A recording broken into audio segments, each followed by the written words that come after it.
Dick and Brownie. By Mabel Quiller-Couch. Chapter I. The Escape. 2. A Night Scare. 3. What the Morning Brought. 4. Miss Rose. V. Surprises. 6. Huldah Goes Shopping. 7. A Meeting and an Alarm. 8. Track Down. 9. To the Rescue. X. One Summer's Afternoon. 11. Huldah's New Home. 12. Happy Hours. Chapter 1. The Escape. The summer sun blazed down scorchingly on the white road, on the wide stretch of moorland in the distance, and on the little coppice which grew not far from the road. The only shady spot for miles, it seemed, was that one under the trees in the little coppice, where the caravan stood, but even there the heat was stifling, and the smell of hot blistering varnish mingled with the faint scent of honeysuckle and dog roses. Not a sound broke the stillness, for even the birds had been driven to shelter into silence, and except for the rabbits very few other live things lived about there, to make any sounds. That afternoon there were 4 other live things in the coppice, but they too were silent, for they were wrapped in deep sleep.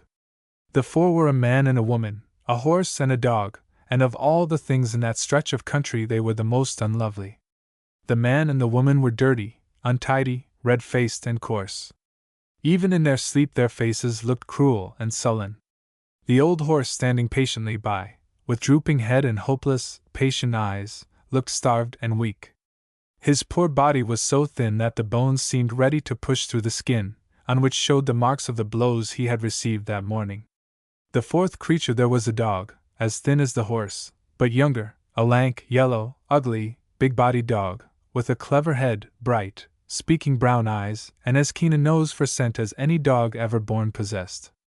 The brown eyes had been closed for a while in slumber, but presently they opened alertly. A fly had bitten his nose, and the owner of the nose got up to catch the fly. This done, he looked around him. He looked with drooped ears and tail at the sleeping man and woman, with ears a little raised at the old horse, and then with both ears and tail alertly cocked he looked about him eagerly, even anxiously. A second later he was leaping up the steps and into the caravan, but in less than a minute he was out again, leaping over the steps at the other end, and out to the edge of the coppice. What he was in search of was not in the van, or under it, or anywhere near it. The dog did not whine, or make a sound. He knew better than that. A whine would have brought a heavy boot flying through the air at him, or a stick across his back, or a kick in the ribs, if he were foolish enough to go within reach of a foot. With his long nose to the ground he stepped delicately to the edge of the coppice, then stood still looking about him, his brown eyes full of wistful anxiety. He looked to the right, he looked to the left, he listened eagerly, then he stepped back to the van again. This time he found something. It was only a clue, but it sent his spirits up again, and with his nose to the ground he came quickly back to the edge of the little wood and beyond it. Then, evidently satisfied, he took to his heels and raced away with a joy which almost forced a yelp of triumph from his throat. The old horse raised his head and looked after the dog wistfully. "If only I were as young and fleet, and able to get away as quietly," he thought longingly, and sighed a sigh which made his thin sides heave painfully. Then his head drooped again, even more sadly than before, and he closed his eyes patiently once more. He loved the lank yellow dog. Next to little Huldah he loved him better than anything in the world.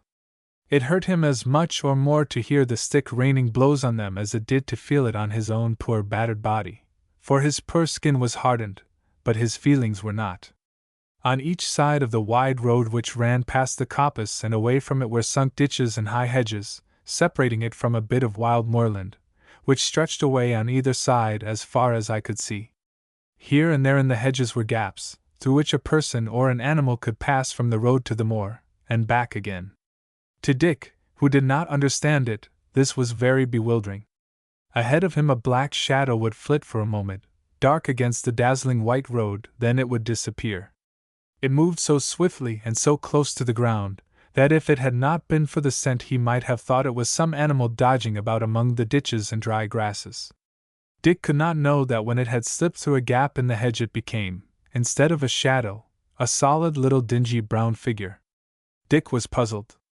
He was sure that Huldah was on ahead of him somewhere, and he was very sure that he wanted her, but he was not at all sure where she was, or that she wanted him, and there are times in the lives of caravan dogs when they are not wanted, and are made to know it. Dick had learnt that fact, but he wanted Hulda, and he could not help feeling that she wanted him. It was very seldom that she did not.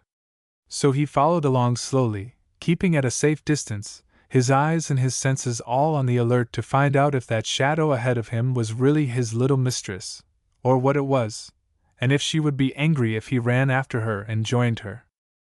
For a mile, for 2 miles, they went on like this, then the moor ended, and roads and fields and houses came in sight. The black shadow, which was really a little brown girl, stood for a moment under the shelter of the hedge and looked hurriedly about her. "Which'll be the safest way to go?" she gasped to herself, and wished her heart would not thump so hard, for it made her tremble so that she could hardly stand or move. She shaded her eyes with her little sunburned hand and looked about her anxiously. "They'd be certain sure to take the van along the main road," she said to herself. "And anyway somebody might see me, and tell him. He's sure to ask everybody if they've seen me." A sob caught in her throat, and tears came very near her eyes. She had often and often thought of running away, but had never before had the courage and the opportunity at the same time, and now that she had got both, and had seized them, she was horribly frightened. She was not so frightened by the prospect of want and loneliness and uncertainty which lay before her, as she was by the thought of being caught, and taken back again. The risk of capture after this bold step of hers, and what would follow, were so terrible that the mere thought of them made her turn off the high road at a run, and dash into the nearest lane she came to. She had the sense to choose one on the opposite side of the road, lest she should find herself back on the moor again. A moor was so treacherous, there was no shelter, and one never knew when one would be pounced on. There was no shelter either, no food, no house, no safe hiding place, and of course there was no chance of finding a friend there, who might take pity on her. The lane she dashed into so blindly was a steep one. It led up, and up, and up, but the hedges were so high she could not see anything beyond them. They shut out all the air too, and the heat was quite stifling. Her poor thin little face grew scarlet, the perspiration ran off her brow in heavy drops. She picked up her apron at last, to wipe them away, and then it was she found the bundle of raffia and the 2 or 3 baskets she had brought out to sell, when the thought had come to her that she would never go back any more, that here was the chance she had longed for. Now, when she noticed the baskets for the first time, her heart beat faster than ever, for she could well picture the rage there would be, when it was discovered that not only had she run away, but had taken with her 2 baskets ready for sale. "They are mine! I made them," she gasped nervously. "And I left some behind." But her alarm put fresh energy into her tired feet, and in spite of the heat and her weariness, she ran, and ran madly, she did not know or care whither, as long as she got lost. Wherever she saw a way, she took it, the more winding it was the better. Anything rather than keep to a straight, direct road that they could trace. At one moment she thought of hiding away her baskets and raffia, but she was very, very hungry by this time, and with the baskets lay her only chance of being able to buy food, and oh, she needed food badly. She needed it so much that at last, from sheer exhaustion, she had to stop and lie down on the ground to recover herself. It was then that Hulda first caught sight of Dick. All the way she had gone, he had followed her at a distance, careful never to get too close, cautiously keeping well out of sight, running when she ran, drawing back and half concealing himself when she slackened her pace, and there was a likelihood of her looking around. Now at last, though, they had come to moorland again, with only a big boulder here and there for shelter, and when Hulda suddenly fell down, exhausted, Dick, in his fright at seeing her lying on the ground motionless, forgot all about hiding away. Everything but concern for his little mistress went out of his head. Hulda, lying flat on the ground with her head resting on her outstretched arm, her face turned away from the pitiless sun, saw nothing. She did not want to see anything. The desolateness of the great bare stretch of land frightened her. She felt terribly frightened, and terribly lonely. Should she die here, she wondered, alone? At the prospect a sob broke from her. To poor Dick, who had crept up so close that he stood beside her. This was too much. At the sound of her distress he was so overcome, he could no longer keep his feelings under restraint. A bark broke from him, eager, coaxing, half frightened. Then, repentant and ashamed, he thrust his hot nose into Huldah's hand, and licked it apologetically. Weary, dead-beat as she was, Huldah sprang up into a sitting position. "Dick!" she cried. "Oh, Dick! How did you come here? Oh, I am so glad, so glad!" And flinging her arms round his long yellow neck she burst into happy tears. Dick was delighted. Instead of being scolded, he was petted, and his little mistress was plainly glad to see him. He was as hungry as she was, and very nearly as tired, but nothing mattered to him now. "Oh, Dick, how did you come?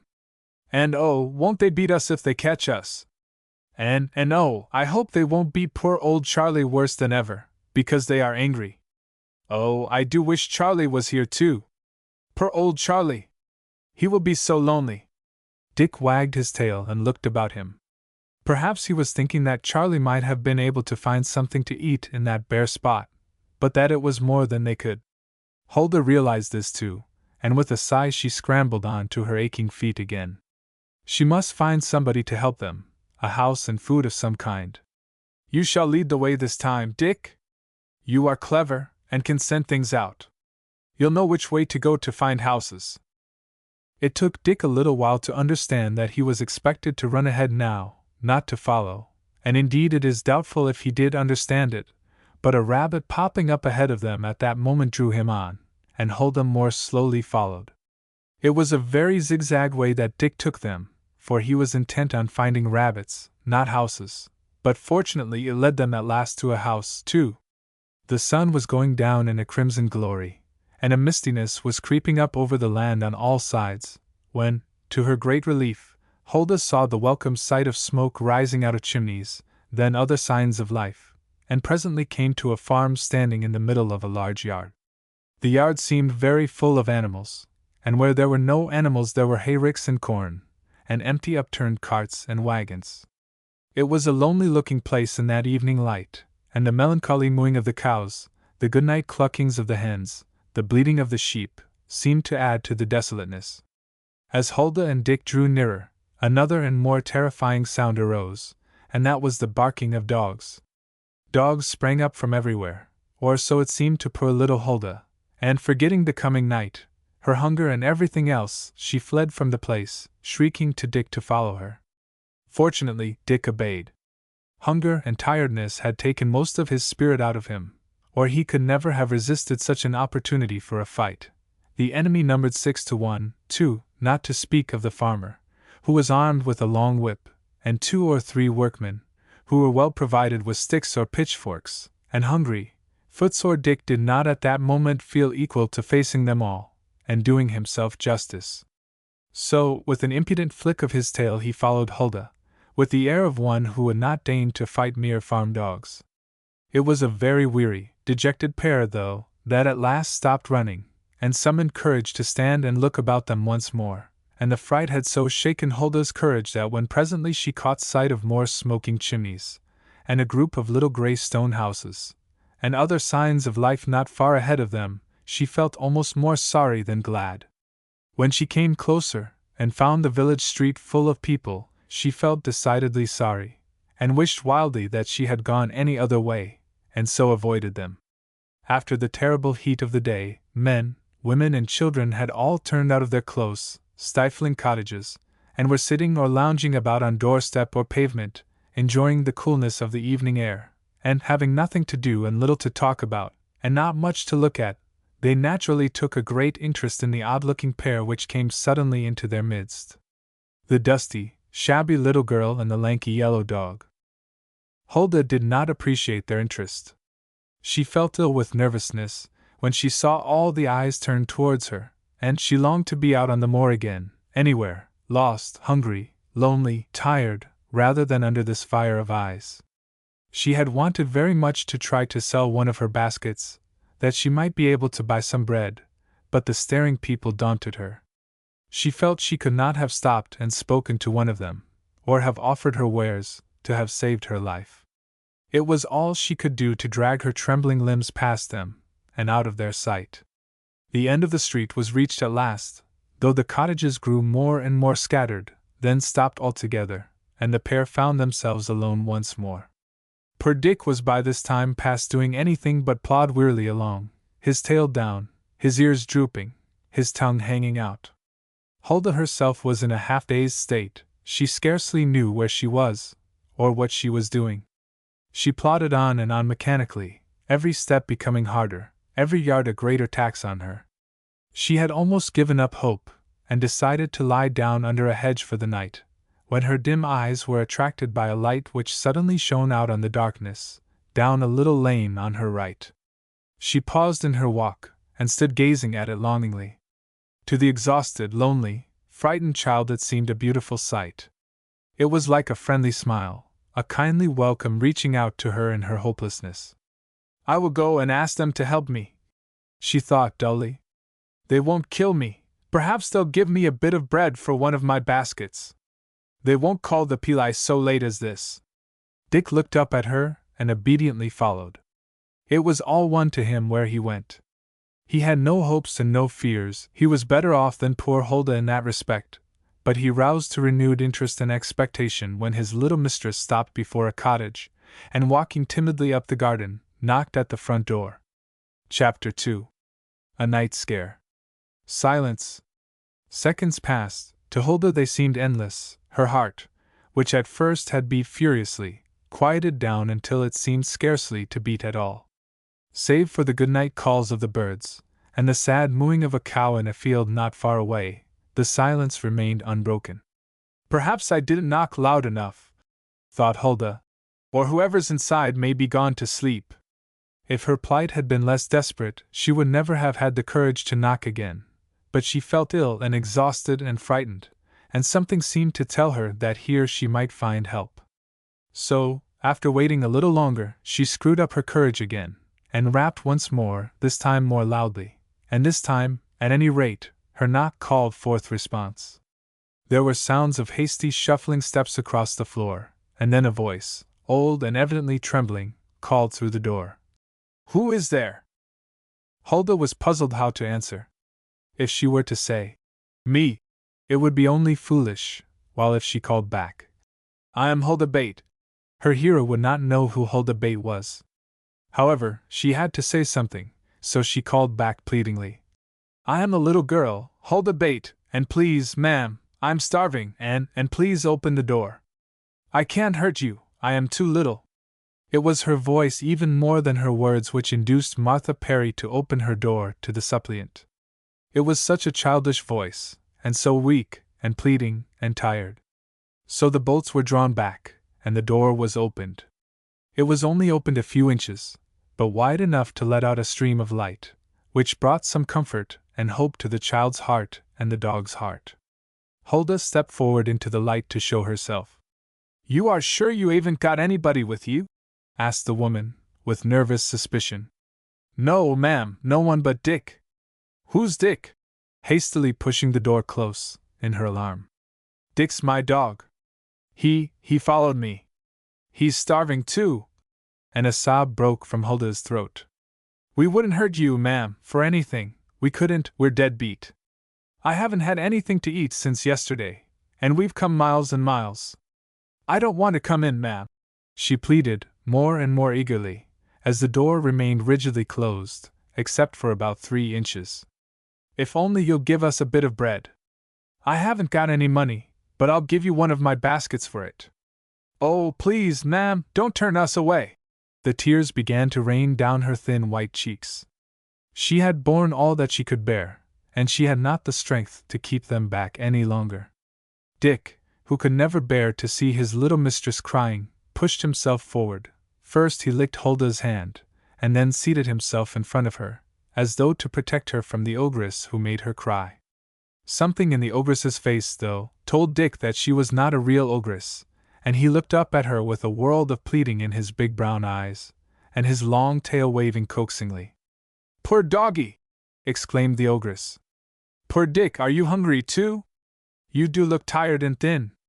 Yes, you shall come in." and the narrow stream of light became a wide river, which broke over the pair and surrounding them drew them in, until they found themselves safely landed in the coziest little kitchen Hulda had ever seen. It was really a very humble little kitchen, with signs of poverty everywhere, but to Hulda it was a palace. It was spotlessly clean, and as neat as a new pin, and to a child who had spent the greater part of her life in a dirty, untidy caravan, this was a sign of superiority, even of luxury. To Dick the cleanness and neatness meant nothing. The rag mat before the hearth was the most luxurious thing he had ever seen in the whole of his life, and he stretched his lanky, aching body on it with a deep sigh of perfect bliss, and promptly fell asleep. Hulda and old Mrs.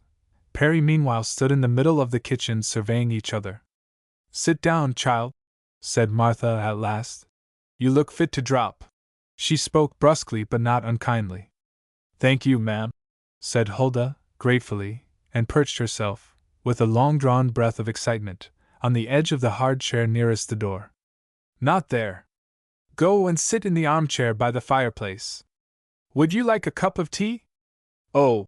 gasped Hulda, almost too delighted to be able to find words to answer with.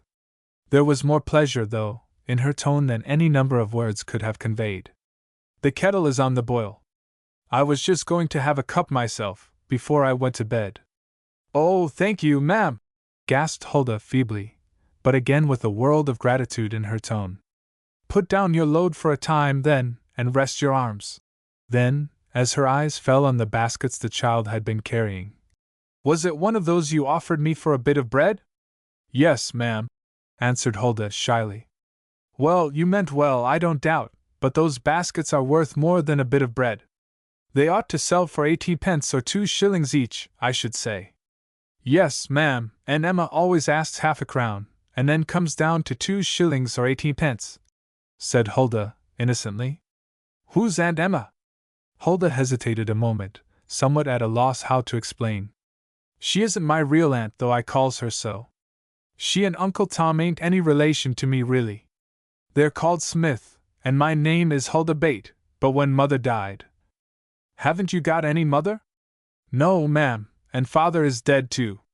He died when I was too little to remember, and Mother earned her living by making baskets, and when I was big enough she taught me."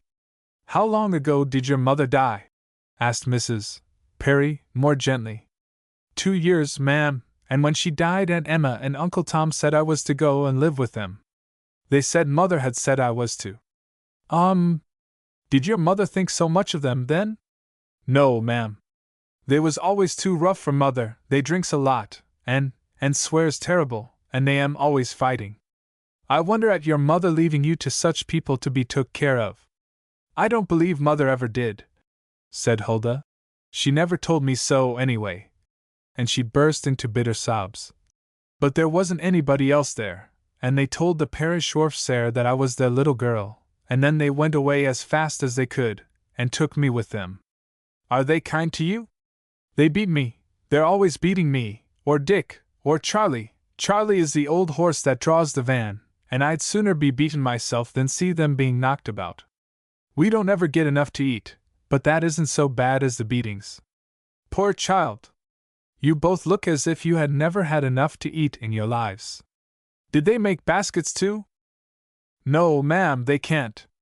They make clothes pegs, and they sell brushes and mats, but my baskets brought them in as much as £1 a week sometimes, and oh," and she gasped at the thought, "Uncle Tom will be angry when he finds I don't come back," and her eyes were full of terror as she thought of his passion. Mrs. Perry disappeared into the little scullery behind the kitchen, and opened the door of the safe where she kept her scanty store of food. There was very little in it but a ham bone, a few eggs, a loaf of bread, and a tiny bit of butter.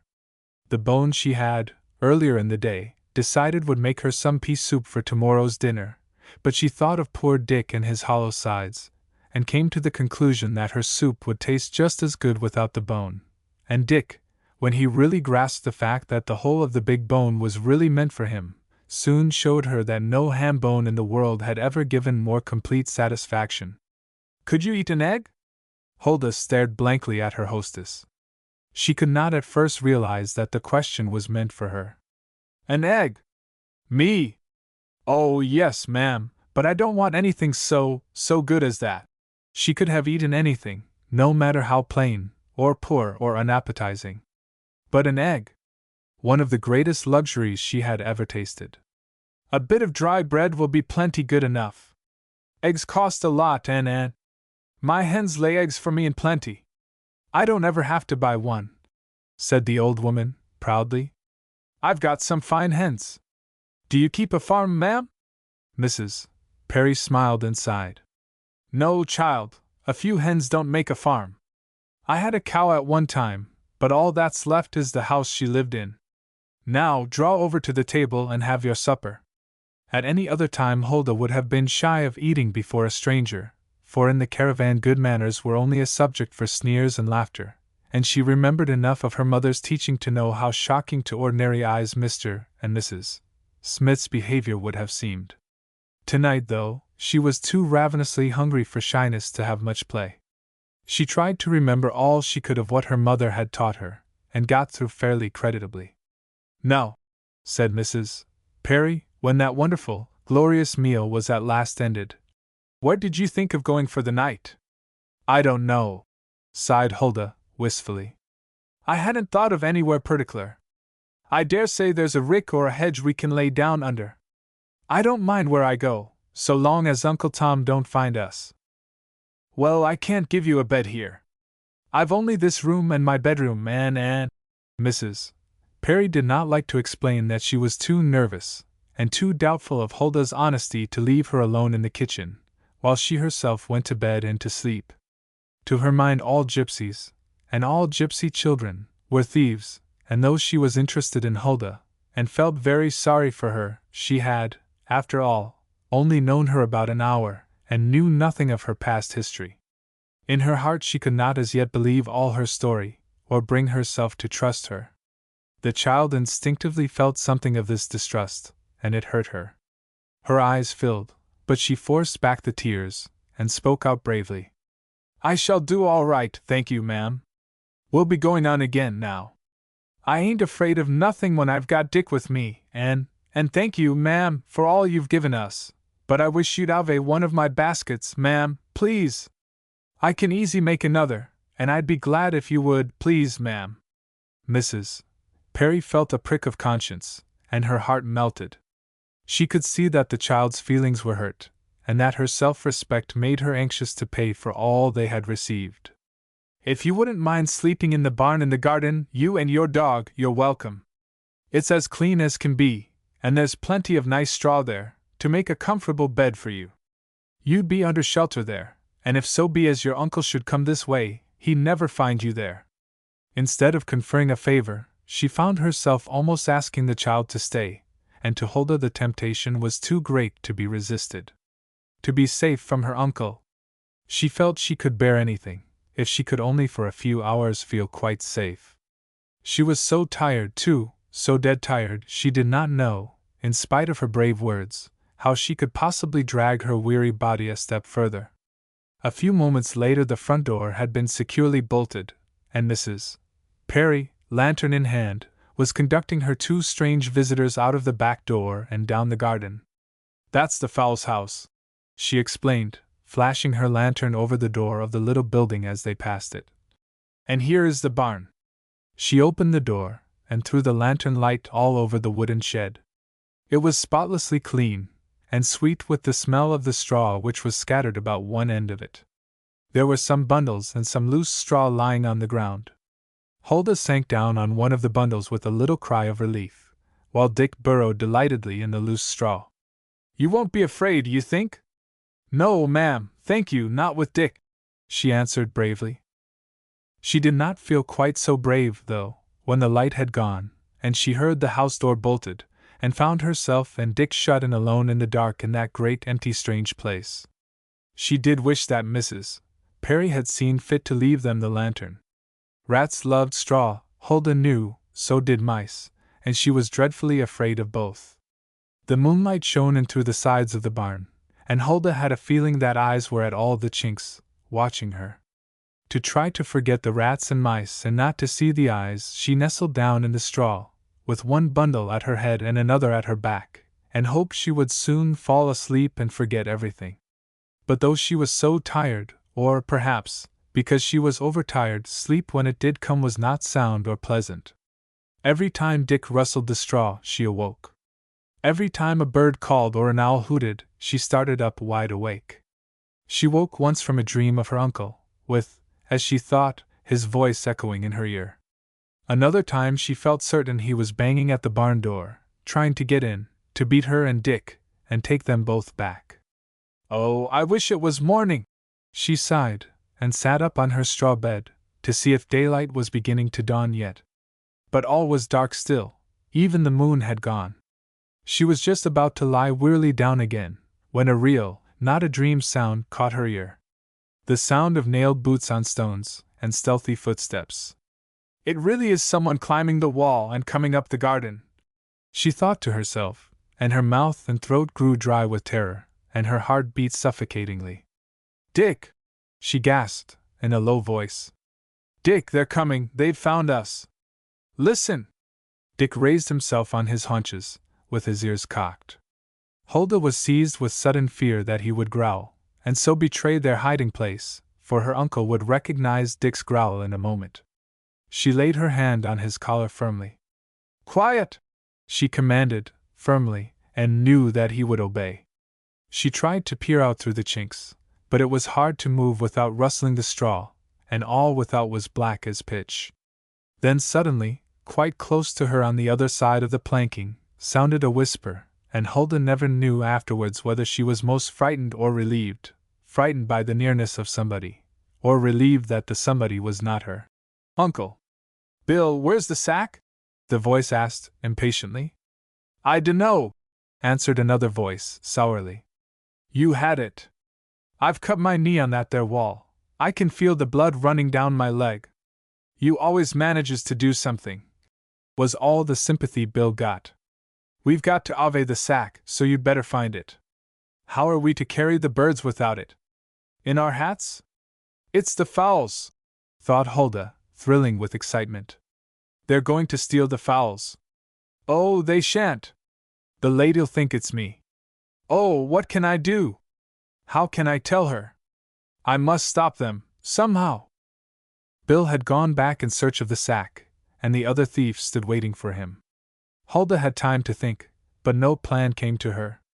She did not know her way, nor where to turn for help, and if she screamed, they would only find her out, and knock her about. They would steal the fowls all the same. A slight movement beside her recalled her thoughts, and sent her spirits up with a bound. Dick! Why, of course Dick would help her! Quick as thought she crept to the door, and with one hand on Dick's collar she gently raised the latch with the other.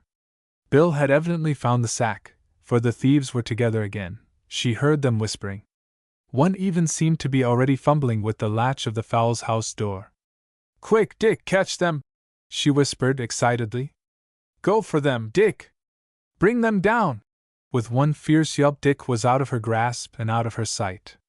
It had all happened so swiftly that the thieves were bewildered, dazed, and frightened almost beyond power of speech or movement. They had heard nothing, and certainly had expected nothing, yet suddenly, from somewhere quite near by, came a voice, and out of the darkness came a large dog bounding upon them, growling savagely. For a second they were too frightened to move, then, with an oath, they dashed across the garden, making for the wall they had come over. Fast though they went, Dick was after them and on them, and Bob, as well as Bill, knew what it was to feel blood trickling down his leg. Bob yelled, Bill groaned, Dick growled and snarled and barked furiously with excitement. The frightened hens, startled by the hubbub, added their share to the uproar. In the cottage a curtain was drawn back quickly from a window, and a white frightened face stared out. Huldah caught sight of it, and coming out of the shelter of the barn, raced eagerly along the path to the house. "It's all right," she cried, panting. "It's all right, ma'am. Some fellows come stealing your fowls, but Dick's after them." Dick was after them, but he could not capture them. He was but a young dog, and the enemy was 2 to 1. A heavy kick sent him rolling over, just as the thieves reached the wall, and before he could pick himself up again they were over it, and making good their escape. At the sound of Dick's cry, Huldah went flying back to the spot whence the sound came. "Oh, Dick, Dick, what have they done?" she cried, terrified. Dick, though, was not one to make a fuss about anything. Kicks he was well accustomed to. Men, according to his experience, were given to kicking. Limping heavily, but mightily pleased with his fray, he came running up to her. Huldah knelt down in the path beside him, and hugged him to her. "Oh, Dick!" she cried anxiously, passing her little hand over him to feel for any hurt. "Poor Dick, you are always getting knocked about by somebody." But Dick was far less concerned than she was. All that really troubled him was that his enemies had escaped him, and had got off so lightly. "Huldah! Huldah!" called a frightened voice from the doorway. "Whatever is happening? Oh, do come in, child, and bring Dick. I am terrified to be left alone. Come in, both of you, and shut the door." And at the sound of her voice, Dick gave up his frantic search for his enemies, and limped quickly back. When the lady who gave him the ham bone called, she must never be kept waiting. Chapter 3. What the morning brought. It was a very shaken, tremulous trio which stood and faced each other in the tiny kitchen, after they had locked and bolted the door. Dick trembled with excitement and eagerness only, but Mrs. Perry was really frightened. "But what of my poor hens?" she gasped, as Huldah poured out the adventures of the night. "Will the thieves come back again? What can I do? There's 12 of them, I can't bring them all indoors, and yet, oh, poor dears, and they so tame, and knowing me so well. I'd sooner see them all dead than in the hands of such men, and they'll be so frightened." "They're all safe enough, ma'am," said Huldah, consolingly. "The thieves didn't as much as open the door before Dick was on them, and they won't be coming back here again in a hurry. They'll never feel sure but what Dick's under the wall waiting for them." Mrs. Perry bent down and patted Dick's head gratefully. It was the first time she had actually touched him. "Good dog," she said warmly. "Oh, you good doggy, to protect a strange old woman and her belongings." And Dick was overcome with pride and gratitude for her condescension. "Oh, I am glad it has all ended so well," she exclaimed, with a deep sigh of thankfulness. "What with the shouting and the barking and confusion, I couldn't make out anything, or hear what you said, and I thought for certain they'd got away with the poor things." And she patted Dick's head again, to his great delight and Huldah's. "I must sit down, I am that shaken." And she crept over to a chair and dropped into it wearily. "And I am sure you must be too, child. I wish the fire hadn't gone out, it seems chilly now, for all 'twas such a hot day, at least I am chilly." "Let me light up the fire for you," asked Huldah eagerly. "You do look cold, ma'am. Shall I make you a cup of tea, or get you some milk or something?" The scene they had just passed through seemed to have broken down some barrier, and drawn them as close together as though they had known each other a long time. Martha Perry hesitated a moment, though not now because she distrusted Huldah. She was thinking, ought she to afford it? "Yes, child," she answered at last. "I don't believe I could sleep if I went to bed as I am. I feel all unstrung and chilled." Then her mind went back to the thought which troubled her most. "I wonder if the fowls will be really all right," she mused anxiously. "Oh yes, ma'am." Huldah had no doubts on that point. "Those fellows would be afraid to come back. Dick did give them a scare, springing out of the dark on them like that, and they're too hurt about the legs to want to walk any further than they can help, yet a while." "Oh yes, of course," in accents of great relief. "I'd forgotten. They wouldn't want to come and face Dick again, and they wouldn't know but what he was mine, and always living here." A bright idea came to Huldah. "Would you like me to let Dick out into the garden again? He'd see that nobody came into it. Nobody wouldn't dare touch anything with him there, I know." The suggestion evidently pleased Mrs. Perry, and relieved her greatly. "Now that would be a comfort," she said gratefully. "I'd feel ever so safe then. On a warm night like this he can't hurt, can he?" Huldah laughed. "Dick doesn't know what 'tis to sleep in," she said. "The most he ever had was a sack thrown down under the van, unless when Charlie was put in a stable, and they'd let Dick go in too, but Uncle Tom liked best to have him about, to guard the van." All the time she was talking, she was laying in the fire quickly and deftly. Mrs. Perry watched her interestedly. She felt the comfort of having someone cheerful to speak to, and when she remembered that but for this little stray waif she would have been alone now, and her henhouse robbed, her heart was very full of gratitude. "Miss Rosamond will blame me when she hears about it," she said presently. "She was always telling me I ought to have a strong lock on the henhouse door. She said it was tempting folk to be dishonest, not to have anything but just a latch, and me known to keep good fowls always. 'Twas Miss Rose that gave them to me," she explained. "I mean, she gave me a sitting of her prize eggs, and every one hatched out." "Oh my!" exclaimed Huldah, who had filled the kettle, and was now waiting for it to boil. She was immensely interested in all she saw and heard, and there seemed so much to see and hear in this new life into which she had suddenly found her way. "Is Miss Rosa a lady?" She only put the question in the hope of leading Mrs. Perry on to talk more. "A lady? I should think she was, indeed. One of the best that ever lived. 'Twould be a good thing for this world if there were more like her." Huldah listened intently. She wondered if she should ever see this wonderful Miss Rose, and find out what it was that made Mrs. Perry speak so warmly about her. She thought it must be fine to be thought much of by anybody so superior as Mrs. Perry. "I think you are the kindest lady in the world," she said impulsively, looking up at her hostess with shy, grateful eyes. "Would Miss Rose have taken me and Dick in, if we had come to her house like we did to yours?" "That she would," declared Mrs. Perry emphatically. "And 'twas the thought of what she would do that made me do it." "I'd love to see Miss Rose," said Huldah eagerly. "I wonder if I ever shall." But the kettle boiled at that moment, and Mrs. Perry's mind was taken up with the making of the tea. While they sat on each side of the hearth, drinking their tea and eating their crusts of bread, she wished Miss Rose could know about this little waif, who seemed really not a bad little waif, but honest and very thoughtful and kind.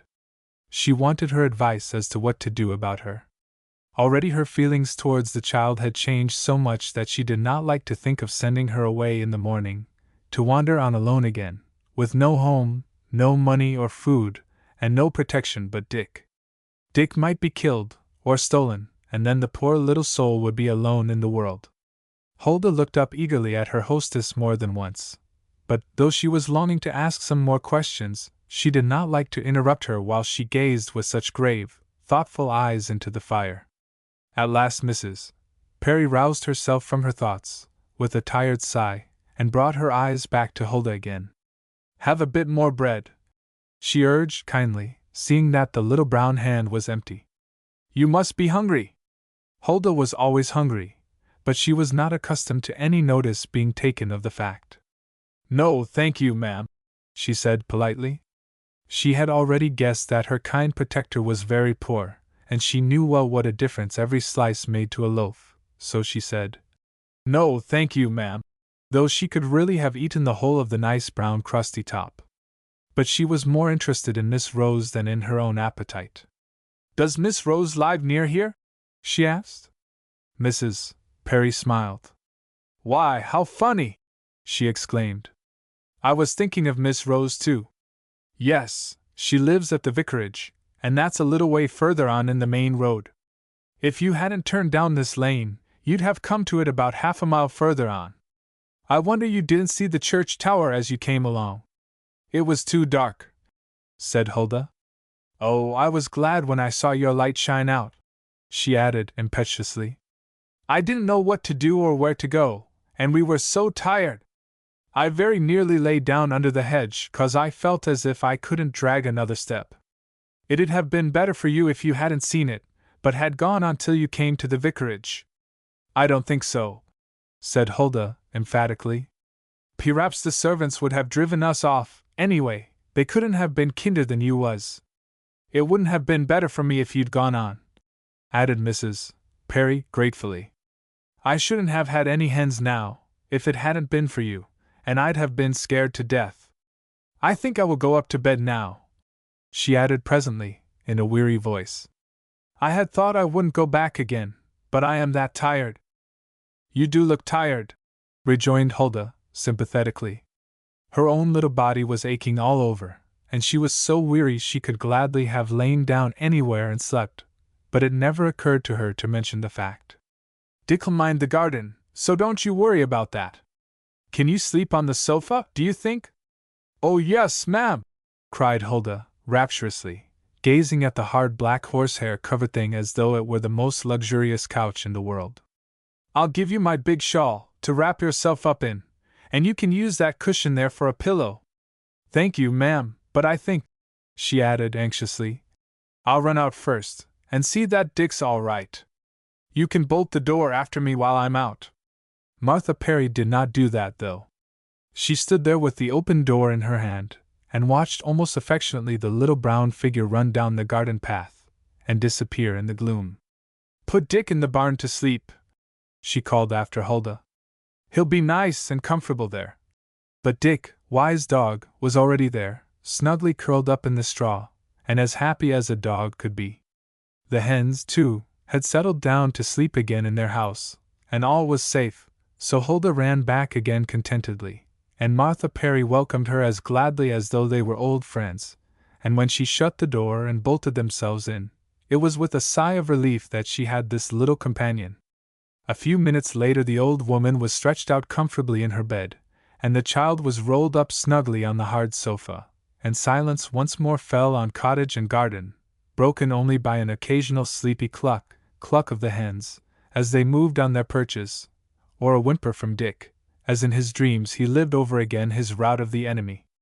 Hulda did not dream of thieves, or hens, or anything else. She just slept, and slept, a heavy, dreamless sleep, unconscious of everything.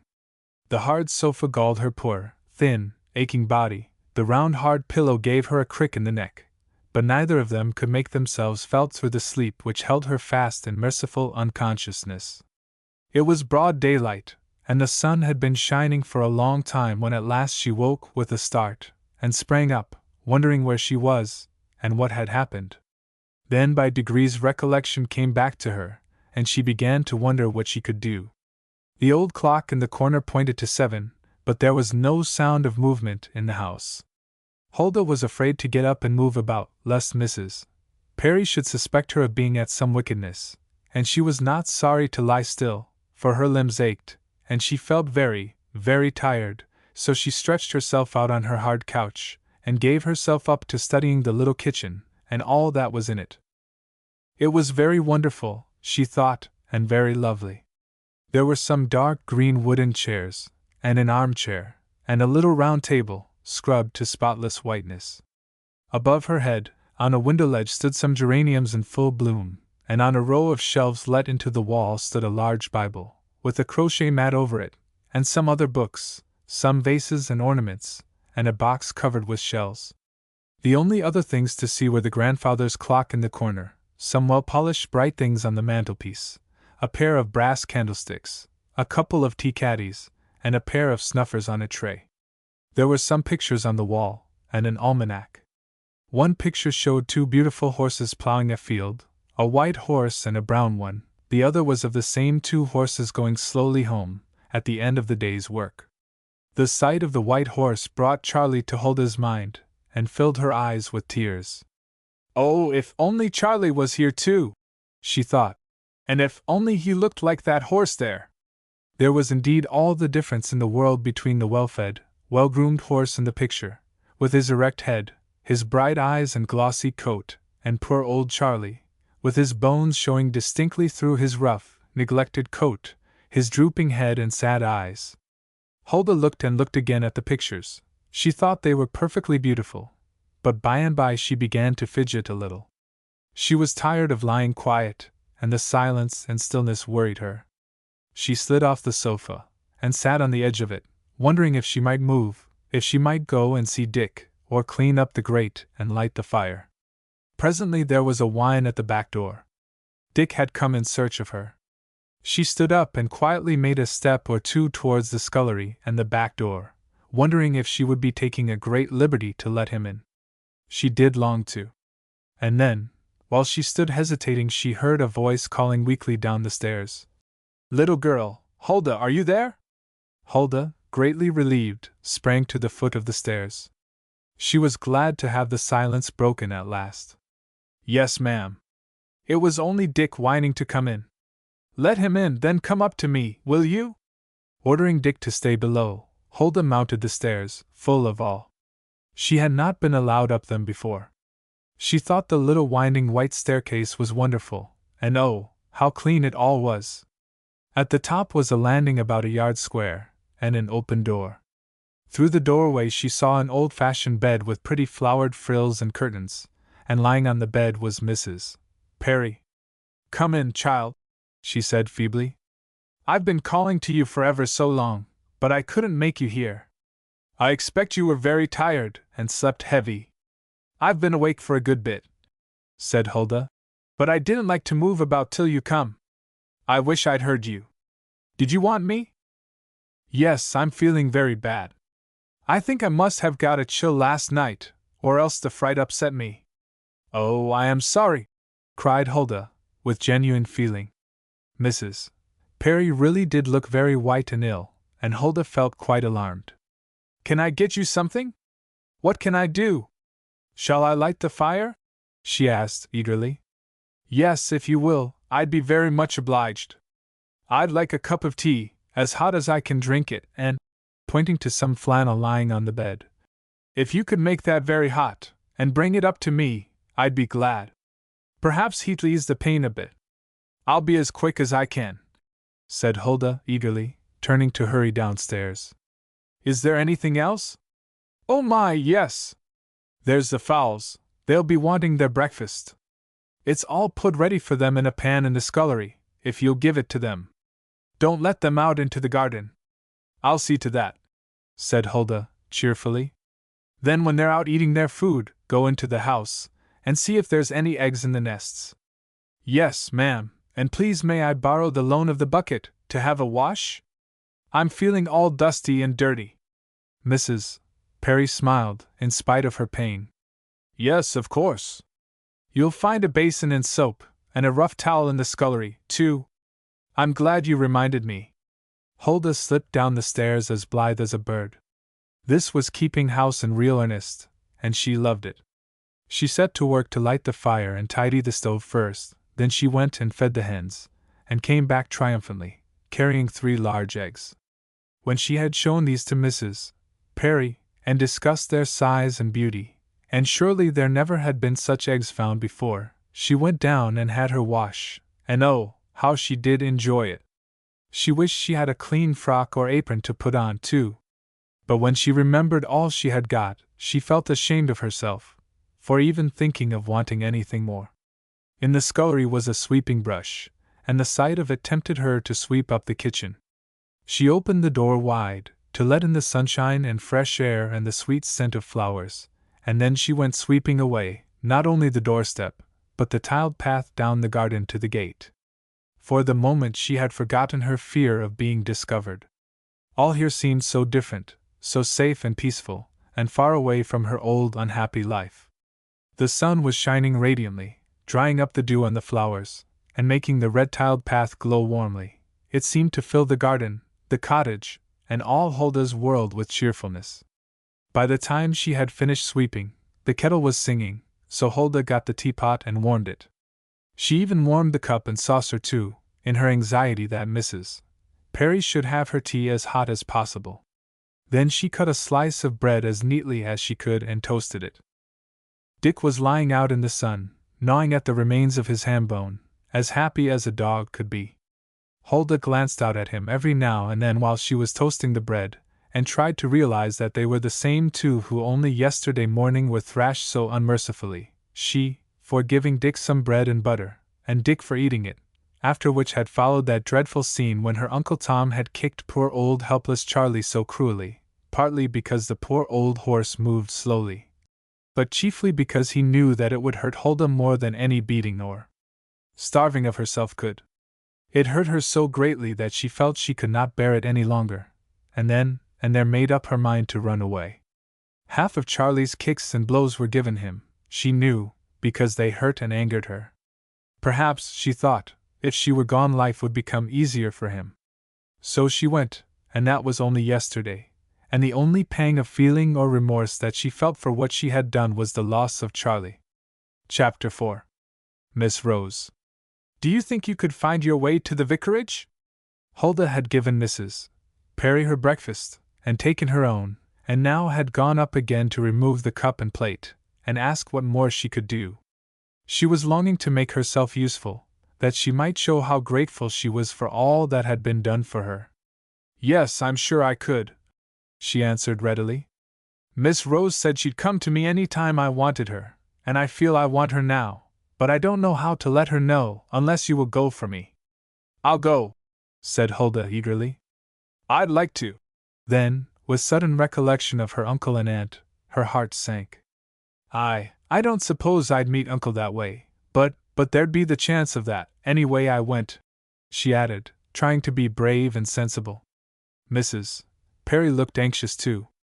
I don't suppose he could have got so far by this time, even if he came this way. You see, he'd have to keep to the road with the van, and you cut across country. Oh, it's sure to be all right, said Huldah, more bravely, determined not to be afraid. I won't take Dick, though, if you'll keep him, ma'am. If I did see them coming, I could hide behind a hedge or somewhere, but Dick, he's racing everywhere, and I'd never be able to hide him too. Would they recognize him, so far from where they lost him? Oh yes, ma'am, and he'd know them and Charlie, and he'd be sure to run up to speak to Charlie. Very well, you leave Dick here with me. I'll be glad to have him for company while you're gone. You'd better start before the day gets any hotter. Tell Miss Rose that if she can spare the time, and it isn't very inconvenient, I'd be very much obliged if she could come to see me today. You'll remember, won't you? Yes, ma'am, I'll tell her you am bad in bed. I wish, began Mrs. Perry, then hesitated, her eyes glancing over the shabby little maiden standing by her bedside. I wish you weren't quite so. I wish you were a little tidier. Huldah flushed under her glance. My face and hands is clean, she said shyly, and I'll put the sweeping brush over my hair. Mrs. Perry smiled in spite of herself. No, don't do that, child. Take and use that one over there by the looking-glass. But 'twas your frock I was thinking about, and your apron is too ragged and dirty to see a lady in. I don't suppose you could wear one of mine. It'd be too long, wouldn't it? I'm 'fraid it would, ma'am, but I'll try if you like. There's one there on the chair by the door. Hold it up against you, and let me see how it looks. Huldah took the apron shyly, and held it round her waist. It hung far below her frock, and reached the top of her foot, but it hid her shabby old frock, and certainly gave her a cleaner look. Perhaps if I tied it round under my arms it would look better, she suggested. She was very anxious to be a credit to her new friend, and she was even more anxious not to shock Miss Rose, at first sight, by her disreputable appearance. Yes, that will do, agreed Mrs. Perry, approvingly, and Huldah, quite unconscious of the funny figure she cut, started off in high spirits. Go to the top of the lane till you reach the high road, then turn to your right, and keep straight on till you come to the church and the vicarage. Go to the back door and knock gently, and ask to see Miss Rose. Do you understand? Yes, ma'am. Can I do anything more for you before I go? No, thank you. Keep in the shade as much as you can. It is going to be dreadfully hot again, I believe. In the lane, in spite of the shade, the heat was already stifling. The high hedges seemed to shut it in, and to keep out the air. Huldah, hurrying along over the rough ground, felt her face growing scarlet, and her breath coming quick. She was almost glad to get out on the high road, for though the glare of the sun was blinding, and there was no shade, it was less stifling there. But it was not the discomfort that she minded so much. Her great desire was to look her best when she had to face Miss Rose. So she walked on the grass by the roadside, to keep her from getting dusty, and every now and then her hands went up to her cheeks, to feel if they were very, very hot, and indeed, between nervousness and the heat, her cheeks were very, very scarlet by the time she reached the vicarage, and had found the back door. Obedient to her orders, she knocked gently, so gently that for a time no one heard her, and she was about to knock for the third time, when a lady came round from the front of the house and caught sight of her. She was a young lady, tall and thin and pretty, with such shining golden hair that it made Hulda wink to look at it gleaming in the sunshine. "Can't you make anyone hear? I expect cook is busy. You must knock more loudly." She smiled kindly as she spoke, and her eyes were so gentle and pretty that Hulda scarcely heard what she was saying, for looking at them. "It must be Miss Rose herself," she thought to herself. "Please, ma'am, I wanted to see Miss Rose," she stammered out at last. "Please, ma'am, are you? I am Miss Rose Carew, yes. How did you know my name? You don't live anywhere hereabouts, do you?" "No, miss." Hulda was almost glad her cheeks were so hot already, for she felt herself blushing at this question. "No, ma'am, I don't live anywhere. I'm come from Mrs. Perry in Wood End Lane. She's ill in bed, and if it wouldn't be putting you out very much, please would you come and see her, miss? She'd be very much obliged, I was to say." Miss Carew's quick sympathy was aroused at once. "Mrs. Perry, Illinois. Oh, I am so sorry! What has caused it, I wonder? I hope she hasn't been out in the hot Sunday I warned her not to." "No, miss, 'twas last night that upset her, I think. Some fellows came and tried to steal her fowls, and she was regularly frightened, she was, and I reckon she caught cold standing at the door in her nightdress. Some men came stealing her fowls. Oh, how wicked!" Miss Rose's cheeks flushed with indignation, and her soft eyes sparkled with anger. "Did they take them all?" "No, miss, they didn't get any. Dick frightened the thieves off, just as they were going to open the door, and he bit their legs too. I'll be bound they're lame enough today." And Hulda chuckled aloud at the thought, forgetting her shyness, and everything else but the thieves. Miss Carew gazed at her, frankly puzzled. Who was Dick? And who was this funny little maid with the brown skin, brown hair, golden brown eyes, the shabby brown frock, and battered old hat? "Are you a young relative of Mrs. Perry?" she asked gently. Hulda blushed again, and the laughter died out of her eyes. "No, miss, I ain't nobody's relative, I haven't got nobody but Dick." "Is Dick your brother?" "No, miss, he's only a dog, but he's ever such a good dog." Eagerly. "He's so clever, there's nothing he can't do. He's at home with Mrs. Perry now, to keep her company while I'm gone, 'cause she's nervous after last night." "I see," said Miss Carew thoughtfully. "I am very glad she has Dick to take care of her. Tell her I will come to see her this morning, will you? And wait a moment, I must give you something for Dick, as a reward for his care last night." Miss Rose opened the door near which they had been standing, and disclosed a large, wide, slate-paved passage, with large, cool-looking slate slabs on each side. After the glare and heat outside, the slates looked cool and restful to the eye. At the other end of the passage a door stood open, and through it Hulda could see a big bright kitchen, with a snowy table standing in the middle of the blue slate floor, and a window beyond, festooned with green creepers and roses. "Dinah, I want something nice for a brave dog," said Miss Rose. "Have you got a bone with something on it?" Dinah produced a leg of mutton bone and some cold pudding. Hulda's eyes gleamed, as she thought of Dick's delight. 2 bones in 2 days. He had never before known such a wonderful time. Miss Rose added 2 large dog biscuits. "Those will come in for his supper," she said. Hulda took the parcel with a joy she did not attempt to conceal. In her pleasure she lost her shyness. "Oh, miss!" she exclaimed. "I wish you could be there to see Dick when he knows the bone is for him. I wish I could, but don't keep him waiting, poor doggy." It was not until she put out her hand to take the parcel for Dick that Hulda remembered the basket which she had brought with her to sell, and which she had been holding all this time. Now, though, when she did remember it, she could not bring herself to offer it for sale. Indeed, she longed to give it to pretty, kind Miss Rose. Miss Rose, though, settled the matter for her. "What a sweetly pretty basket!" she exclaimed. She had noticed it in Hulda's hands, and been attracted by its prettiness. "It is too dainty to put that clumsy parcel into. Isn't it a new one?" "Yes, miss, I made it," stammered Hulda shyly. "Did you really? What a clever little girl! Do you make them to sell?" She had begun to understand the situation. Yes, miss, but I. Will you make one for me? I should very much like to have one. I am always needing baskets. What do they cost? This size is 80 pence, said Huldah, hesitatingly. It suddenly seemed to her that it was a great deal of money to ask for it. You can have this one if you like, miss. It is new. I brought it out to sell, if I could. I do want to get some money to give to Mrs. Perry. She's been so good to Dick and me, and I hadn't got anything to give her. Then, mistaking the cause of Miss Carew's thoughtful silence, she added, nervously, but perhaps you'd rather have a new one made on purpose for you, miss. This one is quite clean, but…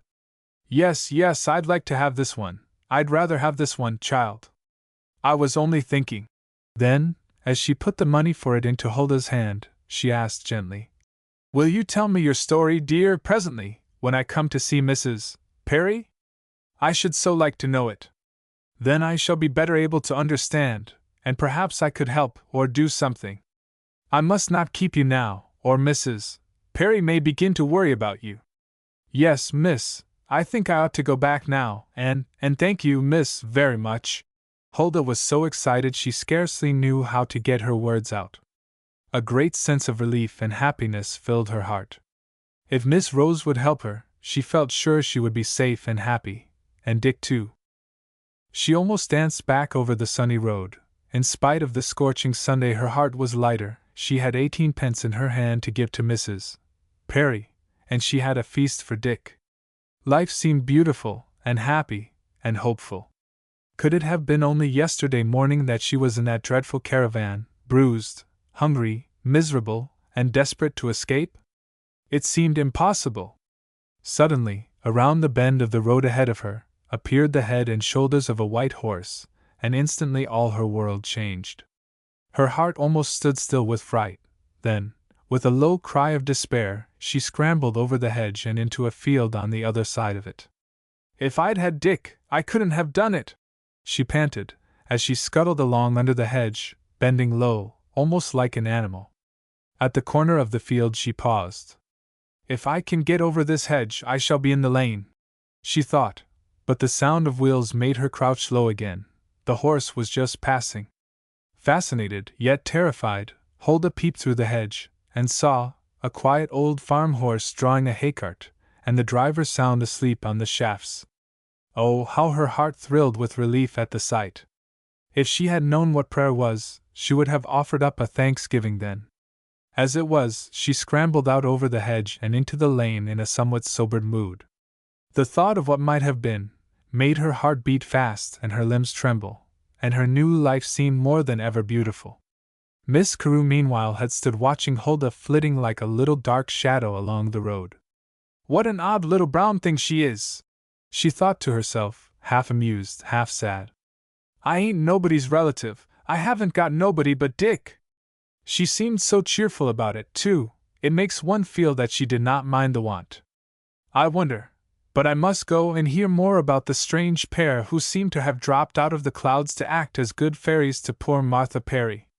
When, about an hour later, Miss Carew reached the little cottage in Wood End Lane, she found Huldah washing the floor of the little kitchen, Dick lying in the garden gnawing his bone, and Martha Perry lying in bed with 18 pence on the table beside her, and a bunch of flowers in a jug. Huldah had taken off Mrs. Perry's apron, for that was far too clean and precious to be worn for such work, whereas her old dress could not possibly be made shabbier. When she saw Miss Carew standing on the doorstep, she looked up with a bright smile of welcome. Please to walk in, miss, she said shyly. She had hoped to have had the kitchen washed and made quite neat before the visitor arrived, but nothing could lessen her pleasure at seeing Miss Rose. Without her white apron she looked browner than ever, and Miss Rose felt as she looked at her a great desire to dress her in pretty, clean, dainty things, a blue or pink or green cotton frock, with big white apron and white collar. She said nothing, though, but stepping delicately over the clean floor, made her way up the stairs alone to visit the invalid. Huldah had washed the kitchen and the tiled path to the gate, and shaken the mats, and dusted the chairs and mantelpiece, and was sitting down to rest her hot and weary little body, before Miss Rose came down again. When she heard the footsteps on the stairs, she started up at once. "Huldah, you are a veritable little brownie," said Miss Rose. "Not only in appearance, but in everything." Huldah smiled, but looked puzzled. Then she put her hands up to her cheeks. "My hands is brown," she laughed, "but my face feels like fire. You should not work so hard while the heat is so great. In spite of your red cheeks, you are a real brownie. Do you know what a brownie is?" "No, miss," said Huldah, with a shake of her head. "I haven't ever been anything but a gypsy, a basket seller, I mean." "Well, basket sellers can be brownies too, especially when they come in to help and protect poor, helpless old people, and sell their baskets to give the money to those who need it. Have you ever heard of fairies, Huldah?" Huldah shook her head again, with a puzzled look in her eyes. "No, miss." "Well, fairies and piskies and brownies were supposed to be very little people who lived underground, or in flowers and shells, or in rocks and mines, by day, and only came out at night. Some of them only danced and played and enjoyed themselves, but others, the piskies and brownies, loved to come at night and help the sad and ill and poor, and those who were good and kind. They would come when folks were asleep, and tidy their kitchen for them, or chop their wood, and spin their flax. Sometimes, for the very poor, they would bake a batch of bread or cakes, and have all ready for them, and when the poor people came down in the morning, cold and weak and hungry, wondering how they would manage to get any food to eat, they would find the kitchen clean, wood and coal to make a fire, and food in the larder. Sometimes, too, there would be a piece of money at the bottom of a cup. Can't you imagine how people would bless and love those dear little industrious brownies?" "Oh, yes," gasped Huldah. "And how I'd love to be able to do things like that. I think you are one, dear, only you don't vanish by day, and you don't work secretly." Huldah flushed with joy. Never in her sad, hard life had she felt so happy. "I hope, though, that you are not like the little people in one respect. They were so very easily offended. Such a little thing would rouse their anger, and when they were angry they did not mind hurting those who had offended them, or even injuring them very greatly." "Oh!" cried Huldah, looking disappointed. "Now, little brownie, before I go I want you to trust me, and to be quite frank and open, and not be afraid, for I want to be your friend. I want you to tell me all about yourself and your past life, and where you came from, and why you and Dick are quite alone in the world. Will you?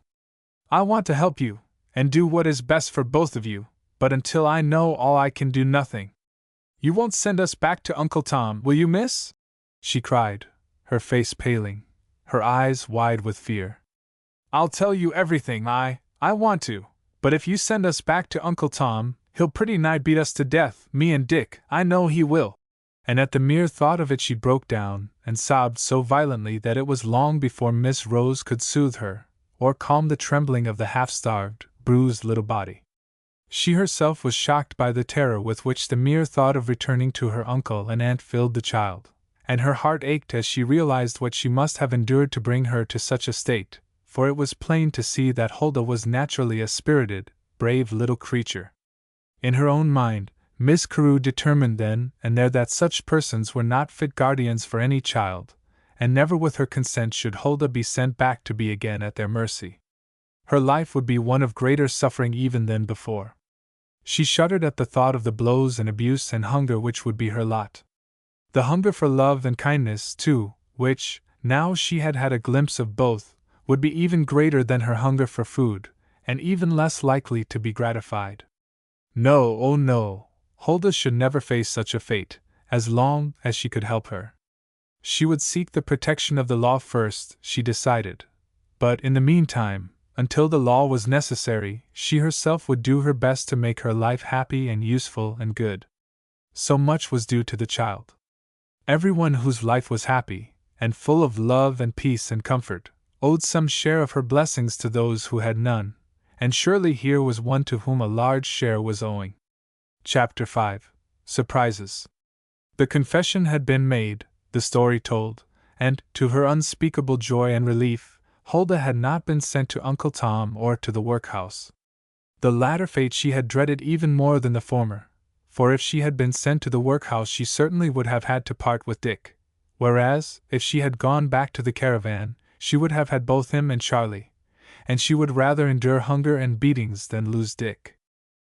She had, though, escaped both fates, and life for the time seemed to Huldah almost too beautiful to be anything but a dream, for it had been arranged that both she and Dick were to stay on for the present with Martha Perry in the cottage.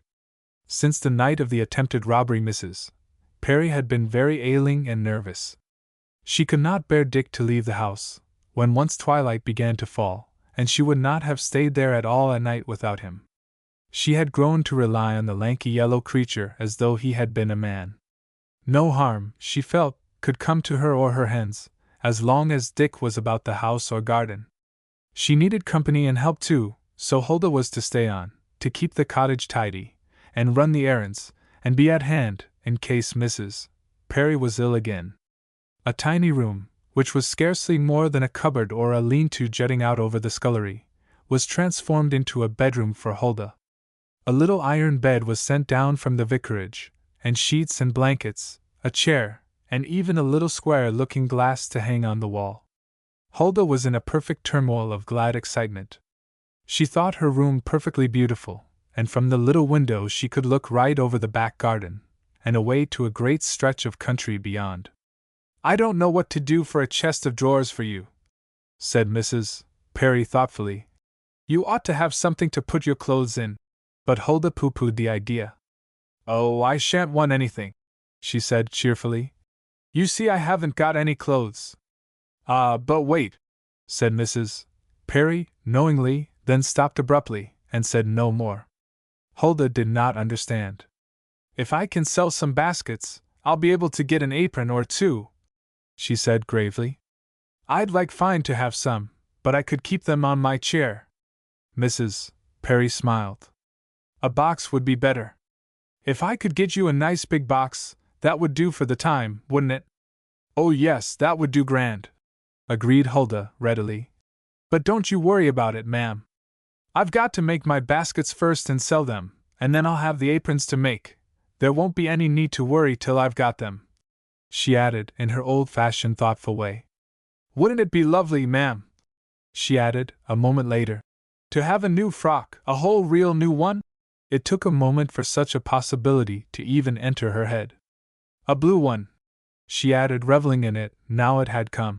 "And a blue hat, too." "Oh my!" She looked at Mrs. Perry with clasped hands and eyes full of rapture. "I've never had a new frock or hat, not in all my life." "I suppose some people do?" "Yes, some do," agreed Mrs. Perry gravely. Then a bright smile passed over her face, and her eyes lighted up almost as eagerly as Huldah's had, a moment before. Miss Carew's pony cart had come jingling down the lane, and had drawn up before the garden gate. Huldah sprang forward gladly to open the door, but Mrs. Perry was at it first. "I will go," she said hastily. "I understand Miss Rose wants me." Huldah, puzzled and disappointed, did not move another step. Through the open door she saw the dear fat pony, and longed to pat him. She saw Miss Rose smiling and talking, and longed to be there to receive one of her smiles.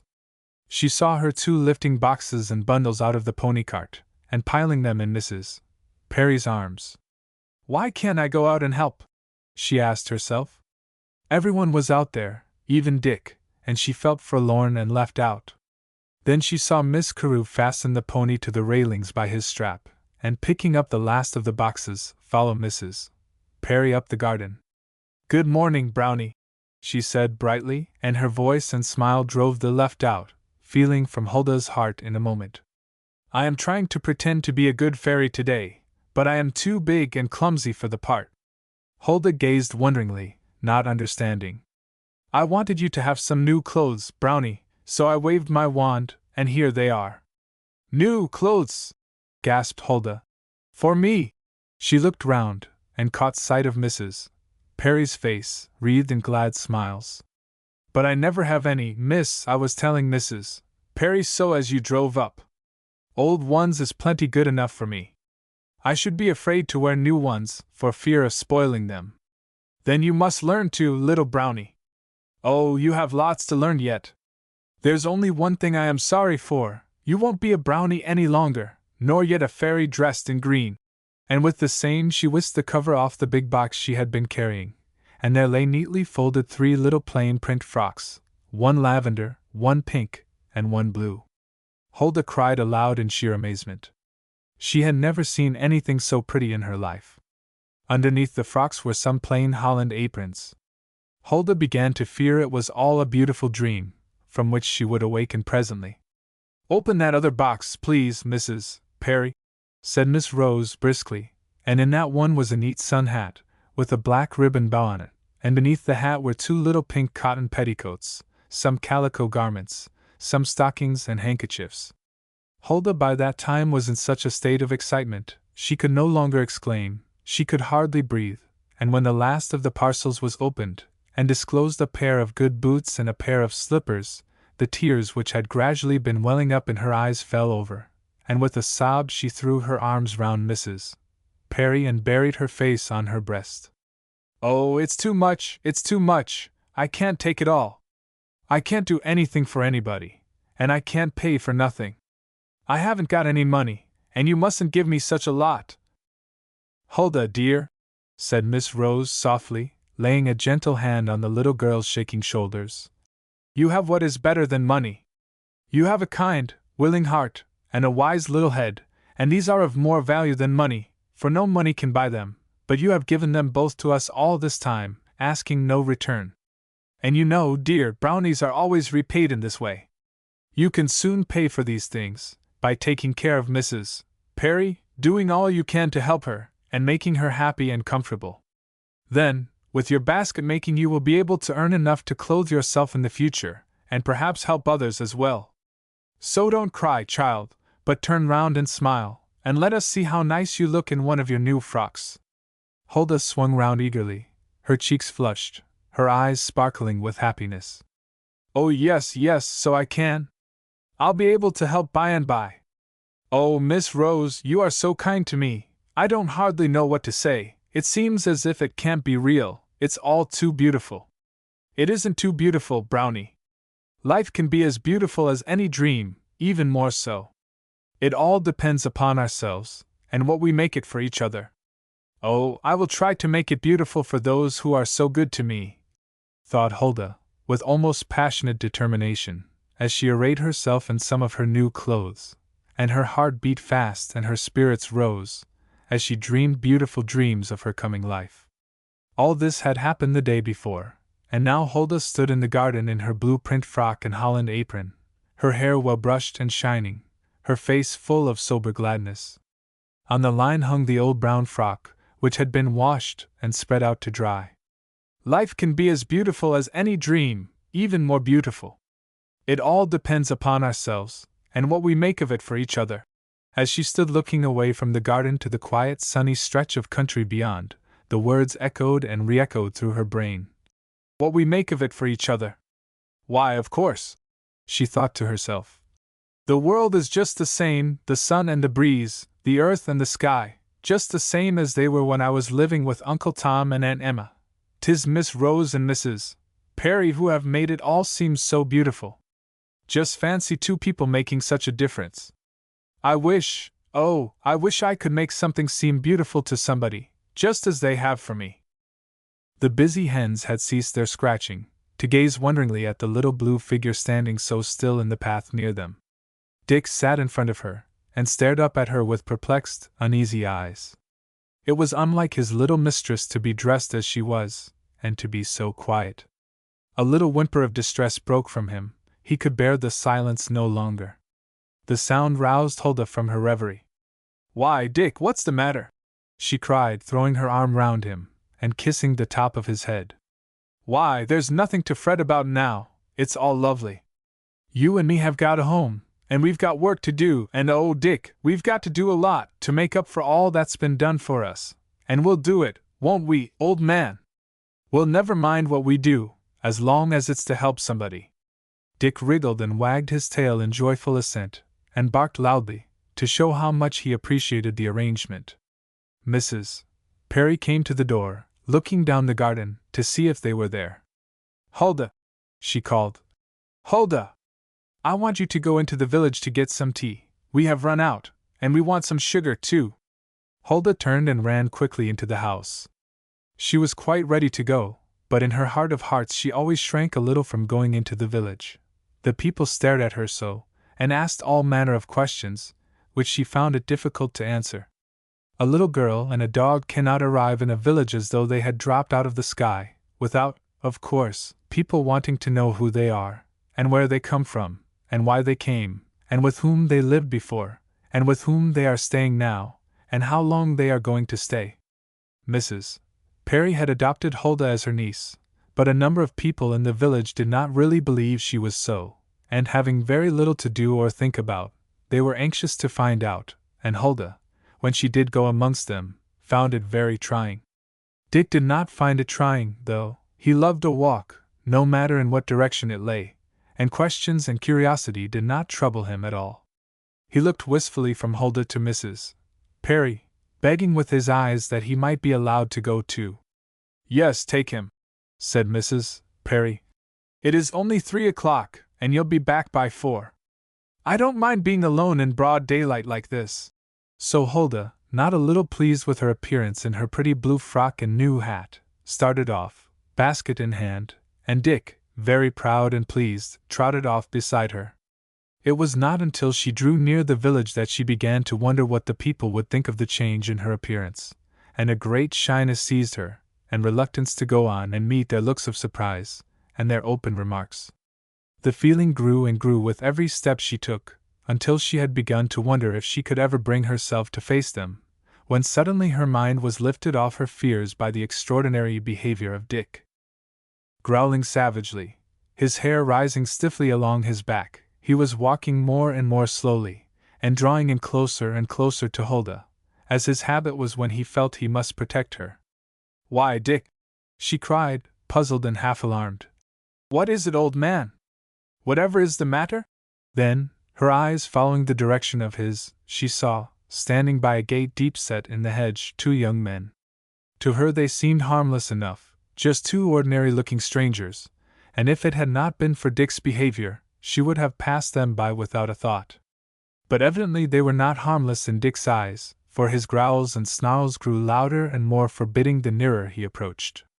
The men looked surprised and frightened, and, like most frightened people, they lost their tempers. "Hold in your dog, can't you?" cried one. "You've no right to keep a brute like that." At the sound of the man's voice, Huldah felt a shock of surprise, and Dick's anger increased alarmingly.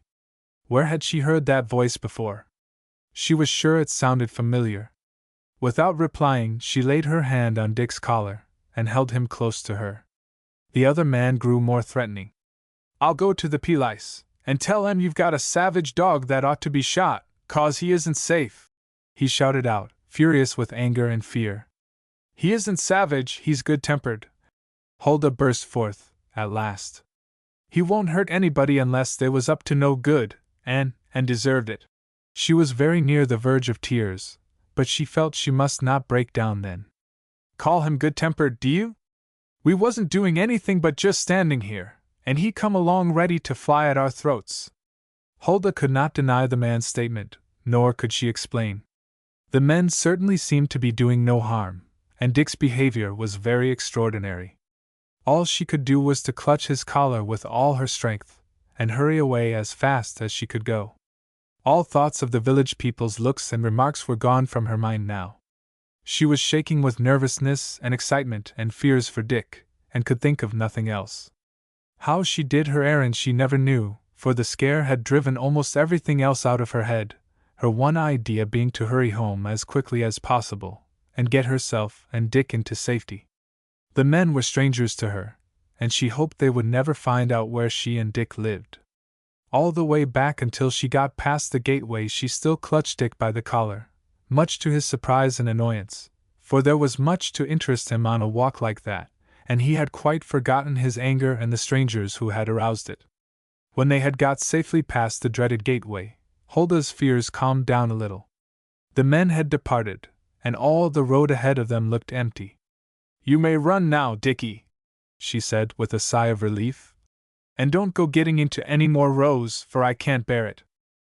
Dick, with a joyous flick of his tail and a bark of delight, bounded forward delightedly, and Hulda, free at last to attend to other things, looked over her parcels anxiously, to see if she had forgotten anything, for she had really only had half her wits about her when she was in the shop. Tea, sugar, box of matches. A sharp yell made her look up quickly, her heart seeming to stand still with terror. It was Dick's voice, and Dick was in the middle of the road rolling about and crying out sharply, in evident pain. Dick! Dick! Come here, what has happened? Oh, Dick! She called frantically, as she flew to his side.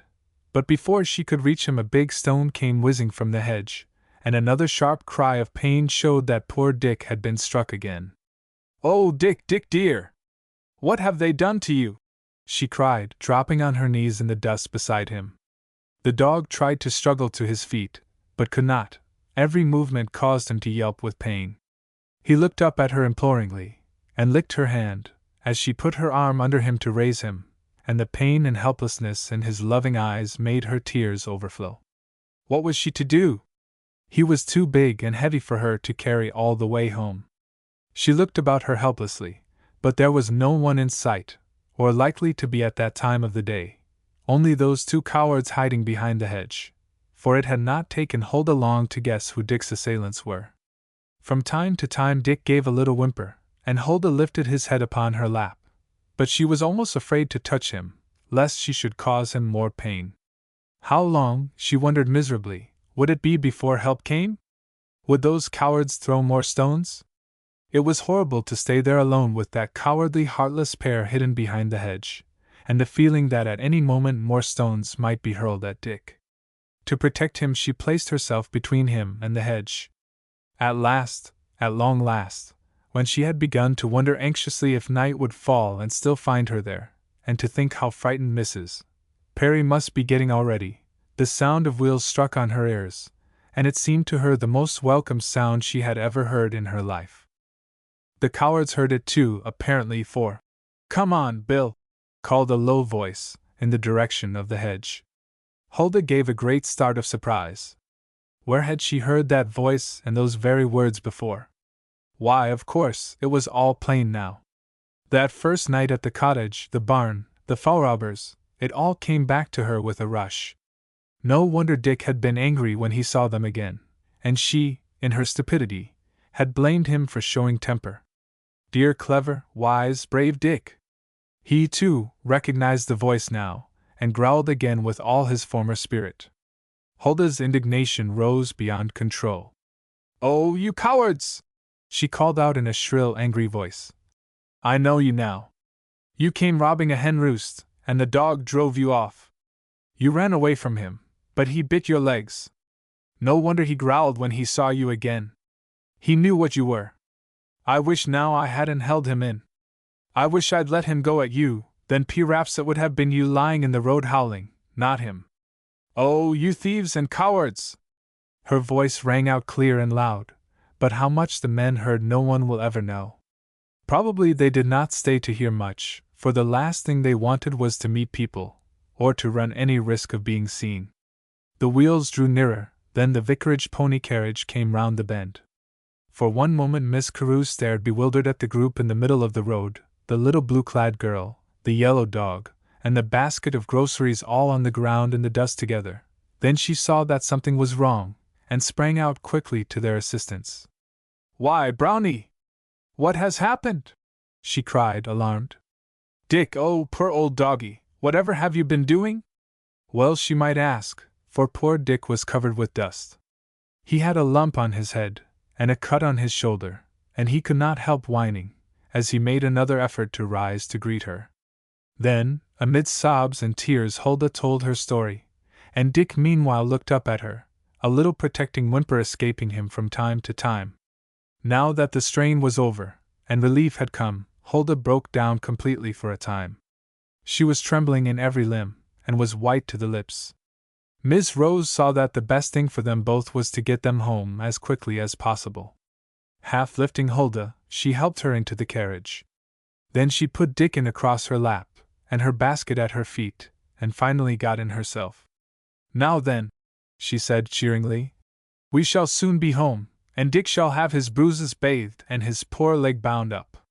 Don't cry any more, Brownie, or you will frighten Mrs. Perry, and we mustn't do that on any account, must we?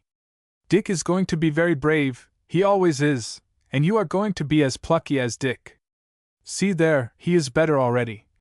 As the invalid gave a bark of excitement, at the sight of some sparrows in the road. Huldah smiled, then laughed. If Dick was all right, nothing else seemed to matter. Dick turned his head and smiled up at her, to assure her he was better, and so, on the whole, it was quite a cheerful little party which drew up a few moments later before Mrs.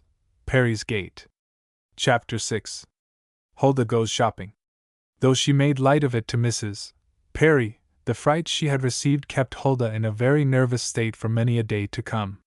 She lived always in a constant dread of some harm coming to poor Dick, and she was never really easy if he was out of her sight. By day, her eyes were here, there, and everywhere, fearful that somewhere those two dreaded figures might be lurking about, waiting to attack or steal her Dick, and at night she lay awake hour after hour, thinking she heard sounds in the house or the garden. Half a dozen times she would get out of her bed, shaking with nervousness, yet unable to lie still, and peer out, to see if they really were getting over the garden wall or not, and always she longed for the night to be over. She felt safer when she was up and about, with Dick under her eye.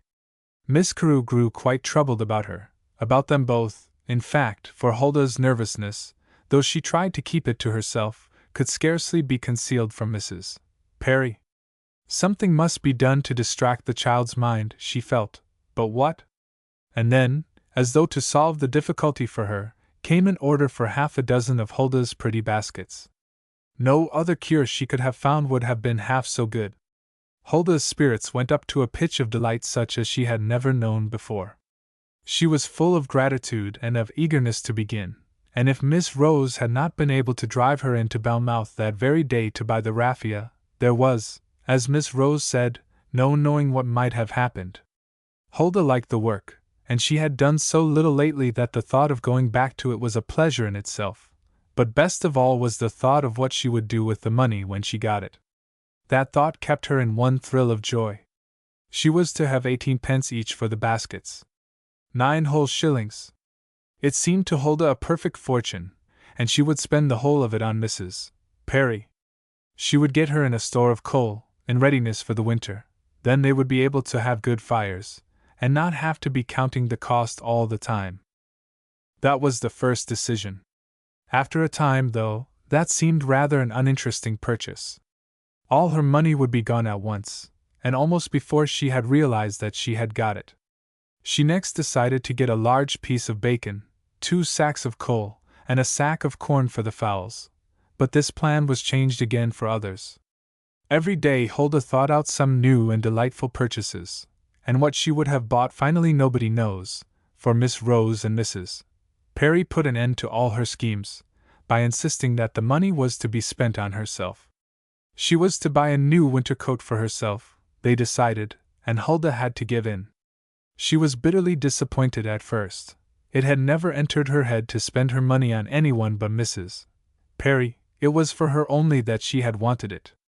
Autumn was well advanced now, the mornings and nights were cold, and the days not really hot, and Huldah soon began to realize that she did need a warm garment of some sort, for she had only her thin print frocks, and a little shoulder shawl that Mrs. Perry had given her. So, as soon as she had got her 9 shillings in her pocket, Miss Rose came with the pony cart and drove her into Bournemouth to hunt through the shops in search of a coat or a cloak which would not cost more than 9 shillings, and at the same time be neat and warm, and, at least, so Huldah hoped, pretty. Such a day as that was to Huldah. Such a day as had never come into her life before. First of all there was the drive, for whole miles with Miss Rose in her dear little pony carriage, and actually wearing one of Miss Rose's old golf cloaks wrapped snugly round her. The sun shone and the birds sang, and the air was exhilarating with the first touch of frost. The trees glowed warmly in their autumn dress, and the hedges too. Huldah was speechless with excitement, when, after leaving Rob, the pony, at a livery stable, she followed Miss Carew into the big draper's shop where the purchase was to be made. She was half frightened too, the place was so large, and there were so many people there, who seemed to have nothing to do but stare about them. It was quite an ordeal to walk behind the shop walker between the long lines of counters with so many people looking over them at her. She kept very close indeed to Miss Rose, and tried to believe that it was at Miss Rose they were staring, and not at herself. Then at last they came to the jacket department, and before she knew what she was doing a very tall young woman was standing beside her with a bright scarlet coat in her hands, and actually holding it out for Huldah to try on. "Oh, that will not do!" interposed Miss Rose sharply. She was sorry that Huldah should have seen it. It was so attractive, though unsuitable, and would probably make all the others seem dull and ugly. But Huldah knew too that it was quite unsuitable for her purpose. What she wanted was a serviceable garment for Sundays and weekdays, wet weather and fine. She would have loved though to have it, and for years after, one of her ambitions was to have a bright red coat in the winter. Miss Rose strolled away with the girl, after that, to say a word to her in private, and to try to help her pick out something suitable, and very soon they came back again with black coats, blue coats, dark green and gray coats, and one after the other Huldah tried them on, and one after the other they were thrown aside as useless. The shoulders came to her elbows nearly, and the cuffs beyond her fingertips, while the collars refused to come anywhere near her neck. It was most disappointing. "She is very narrow, and thin for her height," remarked the girl, apologetically, as one after the other the coats hung off Huldah's shoulders like loose sacks. "I wonder if you wouldn't find a cloak more satisfactory for her. Fit does not matter so much with a cloak. Now this one is a very good one. It costs 15 shillings at first, but it is reduced very much, because it is a little out of fashion, and slightly shop-worn." And she held up a warm brown cloak with big bone buttons, and oh! Joy of joys in Huldah's eyes, a hood lined with blue. "Hoods aren't being worn now," she went on, but Huldah heard no more. "Not worn? Out of fashion!" All her life Huldah had longed for a cloak with a hood. In a rapture she felt the cloak being placed on her shoulders, and saw the girl button the big horn buttons, and in a tumult of shy delight she looked over herself, and then up at Miss Carew. "That fits her very well," said the girl, in a tone of relief. Miss Rose read Huldah's eager face, and almost nervously inquired the price. It would be such a blow if it should be beyond them. "It is reduced to 8 shillings, madam," said the girl, who was almost as anxious to sell as they were to buy. "It is good cloth, a real bargain." "Then we must have it, mustn't we, Brownie?" cried Miss Rose promptly. "It may not be as warm as a coat, but it certainly fits her and suits her. Why, we have turned you into a brownie again, Huldah. Are you pleased with your purchase?" "Oh yes, miss. I think it is lovely. I like it better than any," gasped Huldah, excitedly. She could scarcely believe yet that she was not in a dream, or that it could really be she, Huldah Bate, to whom all this was happening. The young attendant stooped to unbutton the cloak, to take it away and wrap it in a parcel, but Miss Carew stopped her. "I think she may as well wear it home," she said. "It is cold, and it will be the easiest way of carrying it." "Yes, madam. I will give you the bill." When the stranger's back was turned, Huldah found her tongue. "Oh, Miss Rose, isn't it lovely? It's so warm, I can feel it already, and oh, I can't believe it is mine. I am glad you like it, dear. Now get out your purse, and pay the bill." That was indeed a proud moment. From the depth of her pocket, and from beneath the wonderful cloak, Huldah produced a small, rather shabby purse, an old one of Miss Carew's, and from its pockets she produced all her worldly wealth.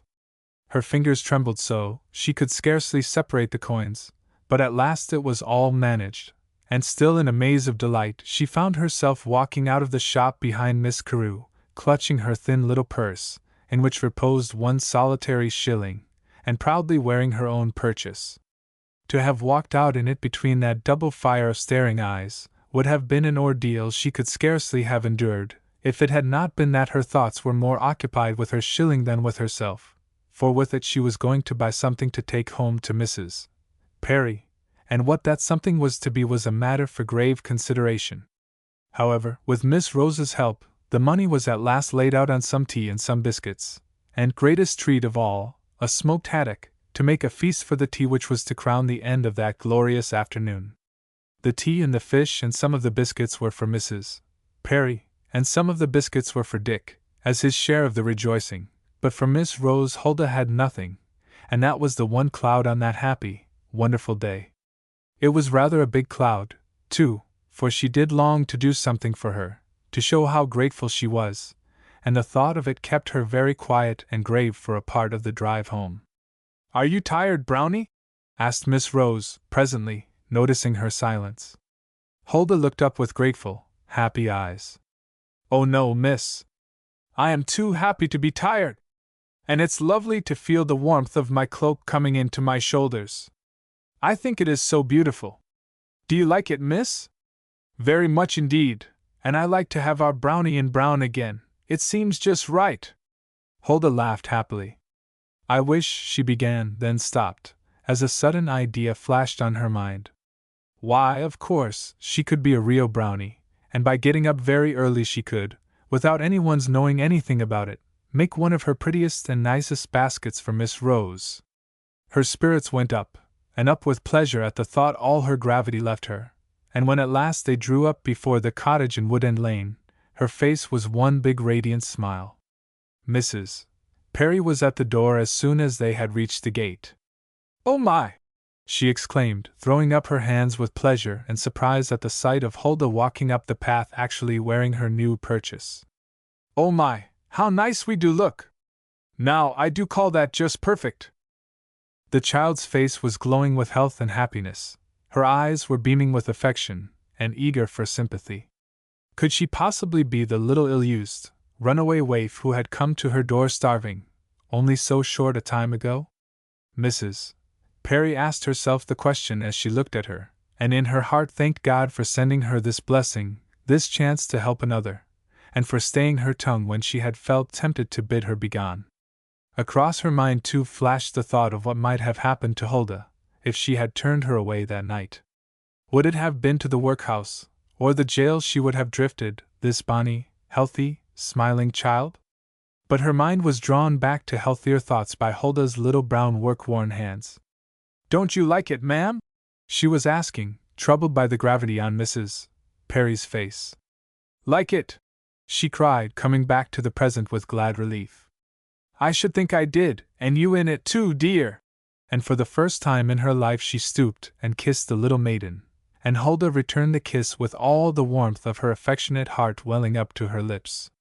It was the first time anyone had kissed her since her mother died, and the first time that she had kissed anyone but Dick and Charlie. Chapter 7. A Meeting and an Alarm. Autumn had come now, late autumn with winter not so very far off, and the days were growing very short and dark, so short and dark that there was no chance of working early in the morning before she went downstairs, nor after she went to bed at night, except by candlelight, and she could not, of course, burn candles. So Mrs. Perry had to be taken into the secret, and Huldah worked in comfort by the fire in the afternoons, after she had done her housework. And how she did love those cozy afternoons, and how the memory of them lived with her all her life after. The wind and rain storming outside, the snug little kitchen, where they sat so cozy and warm, Dick lying contentedly on his rug, Mrs. Perry sitting in her armchair by the fire, reading aloud from one of her few but precious books. They were old, those stories, but to Huldah they were more beautiful than any she ever came across later on. Then came the glad day when the basket was completed. Huldah had taken more pains with it than with any she had ever made, and her care was rewarded, for a prettier, daintier basket no one could wish to possess. As soon as it was finished there arose the great question of how, and when, and where the gift should be made. "I want it to seem as if it comes from a Brownie," Huldah insisted eagerly. "I couldn't make it at night, as the Brownies would have done, but couldn't I leave it, as they left their gifts, just where it is sure to be found? It would be much nicer, wouldn't it? Miss Rose would laugh, and be so pleased. I am sure she would like to have it that way." At last, after a great deal of thought, and a great many plans had been made and set aside as not quite suitable, it was decided that Huldah should get up early in the morning and walk to the vicarage. Then creeping softly into the stable, she would tie the parcel on to Rob's back, or to his manger, where he could not reach it. Miss Carew always went out early, to feed her hens, and to take Rob some bread and sugar, so she would be sure to see it. Another plan was for Huldah to creep into Miss Rose's sitting room when the maid's back was turned, and leave the parcel on the table. But they did not like this plan very well. For one thing, Huldah did not like creeping stealthily in and out of the house, and for another, Miss Rose might not find the basket for hours. She was always so busy about the garden and Rob and the hen houses that she might not go to her room till quite late in the day. No, Rob, they decided, must be the medium, and Huldah thrilled with excitement. When she went to bed that night, she was so full of fears that she would not wake in good time in the morning that she tried to keep awake all night. But after a while the time seemed so long, the night so endless, and the morning so far off, she longed to be able to go to sleep, to bring it nearer more quickly, and while she was wondering if the kitchen clock had really struck 10, or was it really 6, and time to get up, she fell asleep, and the next thing she was conscious of was Mrs. Perry calling her, and the old clock in the kitchen striking 6 as hard as it could strike. "You dress and get ready, and I will light the fire," she said, and when Huldah presently went downstairs, the kitchen was bright with lamp and firelight, the kettle was singing gaily, and Mrs. Perry was already warming the teapot. By the time they had had their tea and Huldah was ready to start, it was already growing light out of doors. The night had been cold, and there was a thin layer of ice on the puddles in the road, and a nipping little wind made Huldah glad to wrap her old shawl snugly about her, the shawl which Mrs. Perry had lent her, to save the new cloak. Dick bounded along delightedly. It was not often now that he had a walk at that hour of the morning, and he rejoiced in every inch of it, though he was rather hurt when, on reaching the vicarage gate, Huldah took a piece of string from her pocket and fastened it to his collar. It was only his perfect trust in his mistress that enabled him to bear such an indignity, and he followed her full of wonder as to what was to happen next. Keeping on the grass by the side of the drive, they made their way noiselessly round to the courtyard and stables. No one was about out of doors, Huldah rejoiced to see, but guessed that Dinah was already up and in the kitchen, for smoke was coming out of a chimney. With Dick keeping obediently close to her side, she timidly opened the stable door and crept swiftly in. Rob knew her well enough by this time, and only looked mildly surprised at her appearance. He had a horse-cloth over him, fastened round him by a girth, and while he scrunched up the sugar Huldah had brought him she secured her basket on his back by the girth, as fast as her nervous fingers could manage it. "Miss Rose can't help seeing it there," she thought delightedly. "And Rob can't harm it before she comes." She stood for a second gazing in sheer joy at her handiwork, the dainty basket and the big white label tied to it, with "From a grateful Brownie" written in large letters on it. Then, fearful of being discovered, she hurried quickly out, fastened the door behind her, and with Dick still close at her heels raced away as quietly as ever she could, and never paused until she had reached the top of Wood End Lane once more. Stephen Leah, the groom, had been ill, and was late that morning, and Miss Rose reached the stable first. Almost at once her eye was caught by something unusual on the pony's back, but in the dim light of the stable she could not make out what it was. "Why, Rob!" she exclaimed, laughing. "What have you been doing? Where have you been to pick up a load?" Then she searched his side, and made out what the load really was. "Oh, that dear child!" she cried, as she read the inscription written in a big round hand on a sheet of paper, and her eyes grew misty. "From a grateful Brownie. Now when could she have brought that, and tied it there, I wonder? Rob, you bad boy, why don't you tell me all about it? You know you have been gobbling down sugar this morning, greedy little creature that you are, but I should never have known it from you, if I hadn't seen the crumbs. You are the best secret keeper I know, but I do wish you could tell me about this, Rob dear." She looked at the pretty basket with eyes full of tenderness and admiration. "Dear, kind little Brownie," she whispered softly. Later that day, Rob, still looking as though he did not know what a secret or a brownie was, trotted down Wood End Lane, and drew up as a matter of course before the cottage gate. Indeed, his feelings would have been quite hurt if he had been told that he must not stop there, but must go further down the lane. Huldah heard his steps, and saw him arrive, watched Miss Rose get down from the carriage and fasten Rob to the railings, then, in a sudden access of shyness, flew out of the back door and down to the very bottom of the garden. There Miss Rose found her, a few minutes later. "Huldah," she said, smiling, her pretty blue eyes full of pleasure, and gratitude, and affection. "I found on Rob's back this morning, left there by the Brownies, a basket so pretty and so dainty that everyone who has seen it wants one like it. It was a Brownie's basket, and as you are the only one of them that I know who can do work like it, I have come to bring you the order." "Oh!" gasped Huldah, forgetting her shyness in her delight. "I am going to call them Brownie baskets, to distinguish them from any others, but the reason shall be our secret, shall it not? Thank you very, very much, little Brownie, for your sweet gift." And she stooped down and kissed Huldah on the forehead. The child's eyes filled with tears, glad, grateful tears. "Oh, Miss Rose," she exclaimed, "I am so happy, I don't know what to do, it is all too lovely. I am always afraid I shall wake up and find it a dream." "It is no dream, Brownie. So long as you go on trying to make others happy, you will find your own happiness is quite real. Happiness lies in helping others and bringing sunshine into their lives. You will have some disappointments. It will seem as though some people do not want to be made happy, others would not admit it if they were.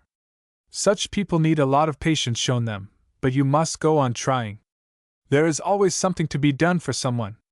You must come indoors, though, or you will be taking cold, and we cannot afford to have that happen." Huldah followed Miss Rose along the path, hardly conscious that her feet touched the earth. Her heart was throbbing with joy, her eyes were dancing. Dick followed his mistress, his tail wagging contentedly. He knew by instinct why she was happy, and his senses told him that she had been very happy ever since they started for that beautiful walk that morning. "I am going to begin the work tomorrow morning," Huldah said eagerly to Mrs. Perry that evening, as they sat over their supper before the fire. "I expect Miss Rose would like to have the baskets soon, and they will take a little while to make." Alas, though, when morning came, Huldah's eagerness received a sharp check. She had only the least little bit of raffia left, and to get more she would have to go into Belmouth. "What a pity!" she cried, disappointedly. "It will take hours to walk there and back, and I meant to have done such a lot today." She could have wept with vexation. Belmouth was 4 miles off, and one of the hilliest 4 miles imaginable.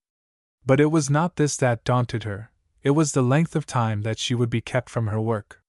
However, there was no good done by worrying over it, or by delaying, so, as soon as she had done her housework, and dinner was over and the dishes put away, she put on her new brown cloak, and with Dick for company she started. They stepped out briskly, for the days were short now, and Mrs. Perry grew anxious if they were long away, and nervous if she were left alone when the light began to fade. They stepped along so briskly that by 2:30 they were in the town, and making their way to the shop where Miss Rose had bought the raffia before. The purchase took a little time, for the shopman had not enough out, and had to send to the stockroom to get some. But now that she was there, Huldah did not mind that. She loved watching the people coming in and making their purchases. It was all so lively and new and interesting. The shopkeeper, who had seen her come there with Miss Carew, and had heard about her basket making, was nice and friendly too. He seemed to take quite an interest in her work, and promised to get her some orders if he could, so that altogether Huldah came out of that shop feeling extremely happy, and not in the least sorry that she had had to come. "I feel almost too happy," she was saying to herself, as she stepped out into the street, where the setting sun was flooding the place with radiance, a dazzling, rosy radiance that shone right in Huldah's eyes, and blinded her to all about her. "It is all so lovely," she added. "It seems as if it can't be true, as if I can't be really me." A sudden sharp, excited barking on the part of Dick made her turn quickly. She turned her back to the sun, and the dazzle went out of her eyes, and with it the sunshine from her life, or so it seemed to her, for there, drawn up by the opposite pavement, was her uncle's van, and old Charlie. And, as Huldah knew, the owners themselves would not be far off. Dick had recognized Charlie. That was the meaning of his excitement, and therein lay the greatest danger, for he was barking and leaping about the old horse in such delight that everyone's attention was attracted, and it was only a question as to how soon he would attract Uncle Tom's attention too. Huldah's own heart yearned to go over and speak to the dear old horse, but her fears were stronger. She felt half paralyzed with terror, and for a moment her wits so forsook her that she did not know what to do. Then inspiration came to her, and she turned and hurried away as fast as her feet could carry her. She did not run, she was trembling too much for that, she dared not whistle for Dick, for that would have called attention to them both. She could only walk away, and trust to his following her, but even as she went she heard a dreaded voice shout out excitedly, "Why, there's our Dick! Dick, Dick, come here!" But at the sound of it Dick felt the old fear in his heart leap to life, and with his old instinct to fly from his master, he dashed along the street as swiftly as his long legs could carry him, and was very quickly out of sight. So swiftly did he race that he shot past Huldah without recognizing her, and her heart beat faster with thankfulness, for the further away he got the better, and it was better for both of them that they should not be seen together. How she got over those 4 long miles home Huldah never knew. Her head swam, her legs trembled, indeed, her whole body shook with nervous dread, so that, in spite of her anxiety to get home quickly, she had to stand still many times, to quiet the beating of her heart, and get breath to go on again. Half a mile out of the town she found Dick, running wildly backwards and forwards looking for her, and troubled and ashamed at having lost her. She wished, though, that he had gone all the way home, for if they were followed and seen together she would be recognized instantly, and she would have no power of escape such as Dick had had. She took her hat off, and drew her hood over her head, but with Dick beside her nothing would save her, she knew. So slowly had she come that darkness was already beginning to fall. Seeing this, she tried to hurry on more quickly, and once within sight of their own lane relief gave her strength to run. In the lane the twilight was deeper, and already Mrs. Perry, growing nervous, had lighted the lamp in the kitchen. The warm glow streamed out on poor frightened Huldah, and welcomed her. At the sound of her footsteps the house door flew open, and Mrs. Perry came out on the step to meet her, but instead of her usual smile and greeting, Huldah fell exhausted into her arms and burst into a passion of bitter sobs. Chapter 8. Tracked down? I tell you that there's my dog. He was stolen from me, and I'm going to obey the law of whoever's got him. Tom Smith went blustering back into the public house, almost speechless with anger. To have been so near Dick and then to have missed him was almost more than he could bear. If he had known he had missed Huldah too, he would have been even more angry. "You can't have the law of people for taking in a stray," remarked one man quietly. They none of them liked Tom Smith, and most of them wished he would go on his way and leave them to their quiet gossip. "Perhaps he ran away," suggested another, drily. Tom Smith glowered at him sullenly. "What should he run away for?" he asked sharply. "Well, that's more'n I can say," answered the man calmly. "It seems to be his way, by the look of him just now. Dogs do it sometimes, when they think they'd like a change. I know he didn't run away. He was stolen, and I'd give 5 shillings to know who'd got him, and where he lives." He did not mean what he said, and he never intended to part with 5 shillings, but he did want to find Dick, and he meant to do it, too. For once he was taken at his word. "Hand over your 5 bob. I can tell you where the dog lives." The voice came from over by the window, and all eyes were turned in that direction. A young man, a stranger to all there, was standing leaning eagerly towards Tom Smith, his hand held out. He had been sitting silent until this moment, but listening attentively to all that was being said. Tom Smith turned towards him, looking very foolish, and, as usual, when he felt small he began to bluster. "Likely tale I'm going to hand over 5 shillings now. How do I know you knows anything about the dog, what one I means, or where he lives, or anything at all about him? Besides, I don't give the 5 bob unless I actually gets hold of the dog. I tell you I do know him. He's a yalla dog, a long-legged thing with a short tail, and he goes about with a girl, and he's called Dick. I shouldn't have said I knowed him if I didn't." "A girl?" Tom Smith's cruel eyes lightened with eagerness. "Have you seen a girl with him?" A kid about 12-year-old? When? Now? Are you sure?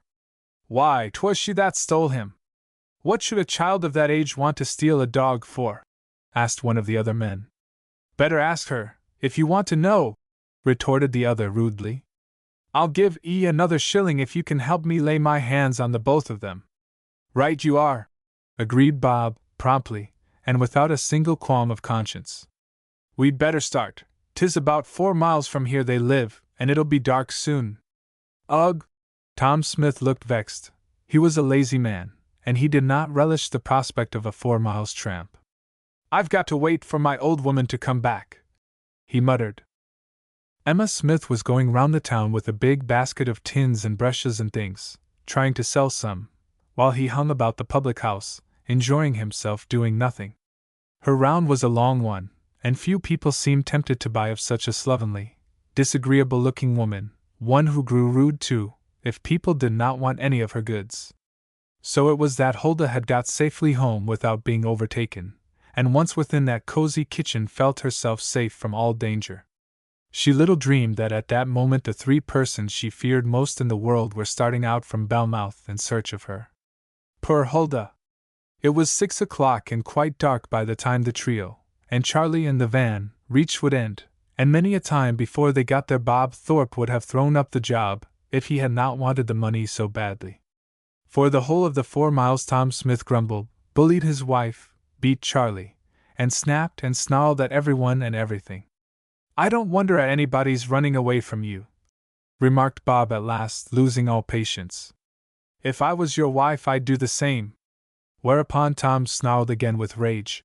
She'd better let me catch her trying it on, that's all, he said threateningly, and glared at his wife, as though she had threatened to do so.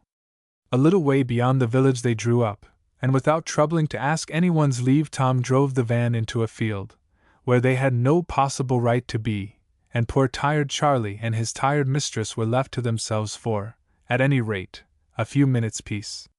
The 2 men walked on again in silence until they reached the top of Wood End Lane. There Bob Thorpe drew up, and showed a decided disinclination to go any further. "'Tis down there they live, the first cottage you come to, you can't mistake it. There's only an old woman, I believe, besides the girl and the dog.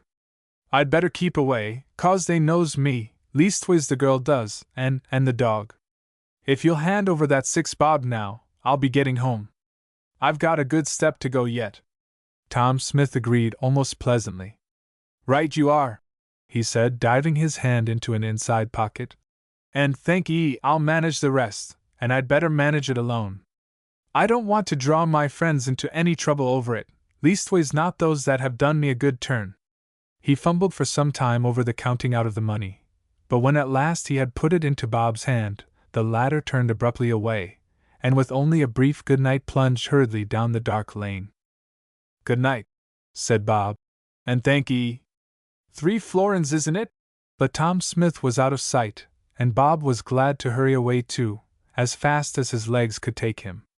He did not feel altogether pleased, though he did try to cheer himself by chinking his money in his pocket, and planning how he would spend it.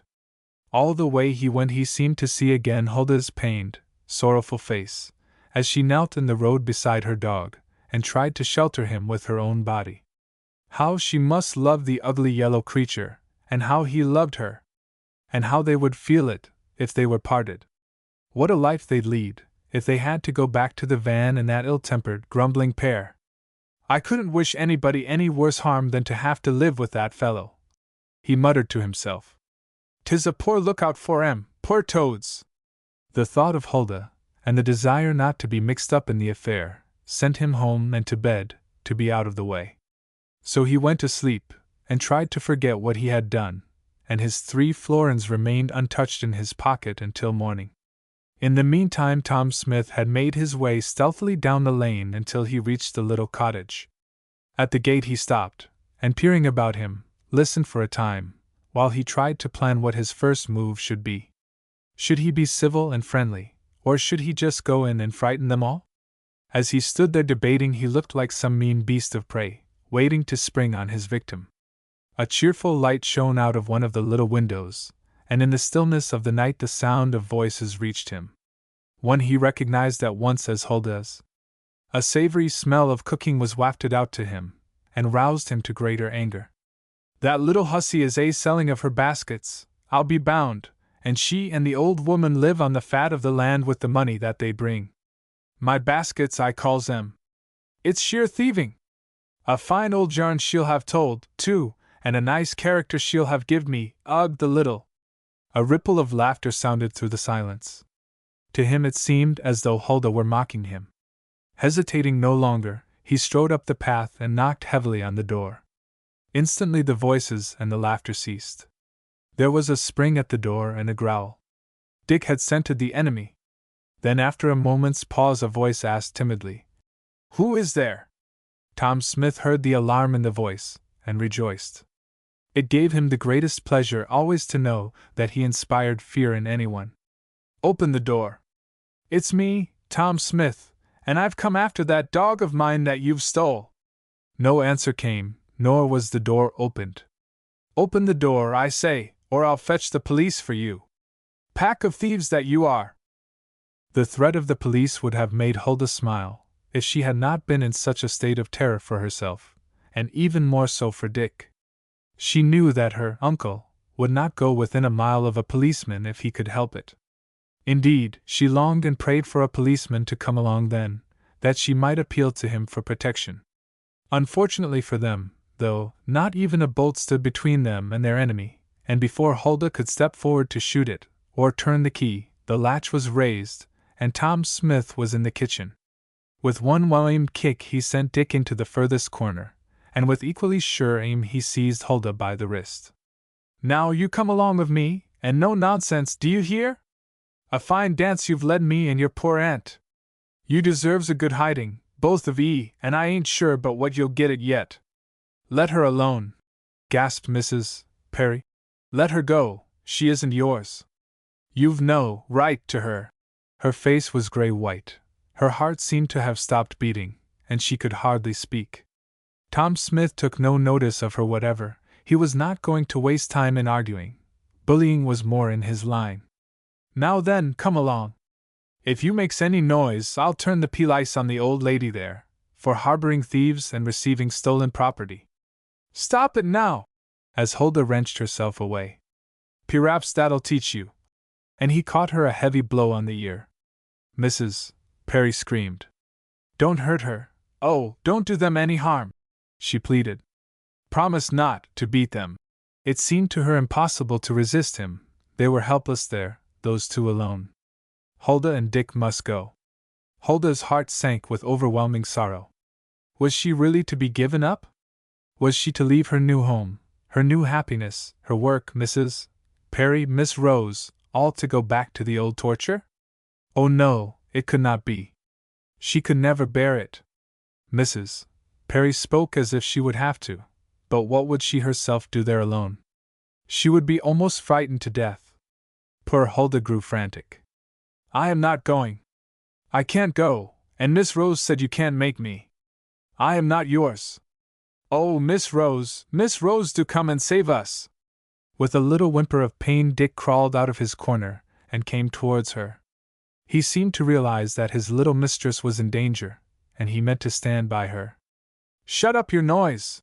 shouted her uncle, and dealt her another sharp blow on the side of the head. Mrs. Perry screamed, and fell fainting into the chair, and with the same Tom Smith picked up Hulda in his arms and made for the door. The sound of footsteps and bitter cries died away in the lane, and a deep oppressive silence followed. The kettle sang and boiled and bubbled over, the supper burned in the pan, the fire died down, and still that senseless form lay huddled up in her chair, her white face turned upwards to the ceiling, as though beseeching help. Minutes passed before any sign of life came back to her, and with a shuddering sigh she opened her eyes again. At first she was dazed, and her mind a blank, then the open door, the empty room, the stillness, brought all back to her in a sudden overwhelming rush of sorrow. For a few moments she sat, weak, white, and trembling, trying to think. Then rising stumblingly to her feet she picked up her shawl, and wrapping it over her head and shoulders, she groped her way out of the house, down the garden, and out into the darkness of the night. Stumbling, tottering, having to pause every few minutes to rest her shaking limbs and gasp for breath, she made her way up the lane. She must find Miss Rose. Miss Rose must know, Miss Rose would help them. Oh, it must come right. She could not lose her child and Dick. She could not live without them now. Tears welled up and poured down her ashy face as she thought of those two, and what they might be enduring now. Dear Father, protect them, she prayed. Dear Jesus, take care of them. And all the way she went her pleadings beat at heaven's gate for the two poor waifs she so loved. Dear Jesus, protect them, and bring them back to me. I love them so, and they are all I have. Her heart labored so heavily she could scarcely breathe. Her head throbbed distractingly. Her limbs shook so much under her that she could scarcely drag herself along. Every now and then she fancied she heard a scream or Huldah's sobs. Then again she thought she heard Dick's bark, and each time she stopped and listened, and gazed into the darkness. But presently the loneliness and darkness so oppressed her that she could not bring herself to stop again. All she could do was to stumble onward until the vicarage was reached, and arrived there she sank down on the doorstep exhausted. The fright and the walk, so long for her, had nearly killed her. Dinah came quickly to the door, in response to the frightened frantic knock, and as she opened it Martha Perry fell in at her feet, faint and helpless. My Huldah! She panted. He's found her, he's taken her, away, and Dick too. Help me too. Then, as they raised her and carried her into the kitchen, she lost consciousness entirely. When she opened her eyes again Miss Rose was standing beside her. Huldah! Where's my Huldah? She cried, her poor eyes filling with tears. What can we do? Miss Rose's face was very white, but her eyes were brave and smiling. It's all right, Martha, dear. She will be back with you tomorrow, I hope. We have sent to the police. They are to take the matter up, and see it through, and we have telegraphed to Belmouth, and Woodley, and Crinick, to tell the police there to look out for the man, and stop him. Mrs. Perry moaned with disappointment. She could not help it, when she thought of poor Huldah, every moment going further and further from them all. Longing, hoping, expecting every moment that someone would overtake them and save her, straining her ears to hear help coming, and then, at last, in utter hopeless despair realizing that she was left to herself, helpless, broken-hearted. She would not know that it was only for one night, and that help was coming in the morning. Martha tried to smile back at Miss Rose, and to seem pleased, but her misery was too great. Then an idea came to her, which brought her swiftly to her feet, with new hope in her heart. Perhaps, oh, perhaps, Huldah and Dick might manage again to escape. If they did, they would go to her, surely. Of course she should be at home to receive them. She told Miss Rose, and though Miss Rose scarcely believed it possible, she thought it kinder to humor her, besides which there was just a chance which could not be missed. So the two went back to the cottage, where the lamplight still shone out cheerfully through the open door. For a moment hope leaped in their hearts, then a glance round the little kitchen assured them that it was deserted still, and hope died down again. Never mind, morning will soon be here, said Miss Rose hopefully, and joy cometh with the morning. Now I am going to make up a good fire, and I will read to you, and you must try, Martha, dear, to listen, and not to think of anything else. She made Martha comfortable in the old armchair, with her feet upon a stool, and a shawl about her knees. Then she took down the well-worn Bible, and began to read. Her sweet voice rose and fell evenly, soothingly. For more than an hour she read on, unwearied, never faltering, selecting all the most helpful and comforting passages she could find, and by Martha Perry's face grew less drawn and anxious, her sad eyes grew tired, then the lids closed in a blessed, peaceful slumber, and Miss Rose's voice ceased, and silence fell on the little cottage. The night sped on, the cold grew greater, the darkness deeper. Miss Rose sat quietly at the table, the open Bible before her, keeping watch over the sleeping woman and the fire, her ear always alert for a sound outside. Her hearing grew so strained that over and over again she thought she heard footsteps coming, Huldah's quick, brisk step and Dick's pat-pat-patter. Again and again she tiptoed to the door, and opening it wide peered out into the darkness. But no real sound broke the silence, save the hoot of an owl, and by the chirping of the waking birds. Then at last day dawned, and streaks of light appeared in the sky, turning presently to a glorious fiery radiance, as the sun rose, flooding the sky and all the world with brightness and with hope. Martha Perry stirred stiffly in her chair, and opened her eyes. "Oh, Miss Rose, I've been asleep, and left you keeping watch all by yourself. Oh, I am ashamed." "Not by myself, Martha. I had this," laying her hand on the open Bible, "and I felt God nearer me than ever in my life before, I think. He is going to help us, I know. I feel that He has given me His word this night." "She has not come?" sighed Martha, glancing round the kitchen, as though expecting to see Huldah hiding somewhere. "Oh, what a night of misery she must have endured!" "She has not come yet, but she is coming, and Brownie is very brave, Martha, and patient and hopeful. She has the blessed gift of making the best of what can't be helped, and she has a wonderful faith. Look, Martha, look at the sky, does it not already sing to us joy cometh with the morning?" Martha Perry walked to the door and looked out, and even her timid, doubting heart could not but feel calmed and comforted. "God's in His heaven, all's right with the world," quoted Miss Rose softly, as they stood there together. And already help was on its way to Huldah. Chapter 9. To the Rescue. When Bob Thorpe awoke that same morning about 6 o'clock, his first thought was that he had 6 shillings in his pocket. 6 shillings got without working for them, so that he had every right to look on them as an extra, and spend them on himself. Having made up his mind on this point, he lay for a happy half-hour, thinking how he should lay it out to get most pleasure out of it. "Why, I know!" he almost exclaimed aloud, as a particularly pleasant idea struck him. "I'll go to the big football match at Crinic. It's going to be a clipper, they say. Ain't I glad I thought of it? I shall have just enough to do it comfortably." The idea so excited him that he jumped out of bed then and there, and banging at his poor mother's door, he bade her get up sharp, and light the fire, and get the breakfast, because he had to be off early. Then he dressed himself in the best he'd got, and presented himself in the kitchen. In answer to his mother's surprised looks and questionings, he explained that he had to go away on business, in search of a job, and must look his best, and his mother, rejoicing in the prospect of a day of freedom from him, cooked him the last egg she had, and gave him as big a breakfast as he could eat, and he ate it heartily, without a qualm of conscience for his deception towards her.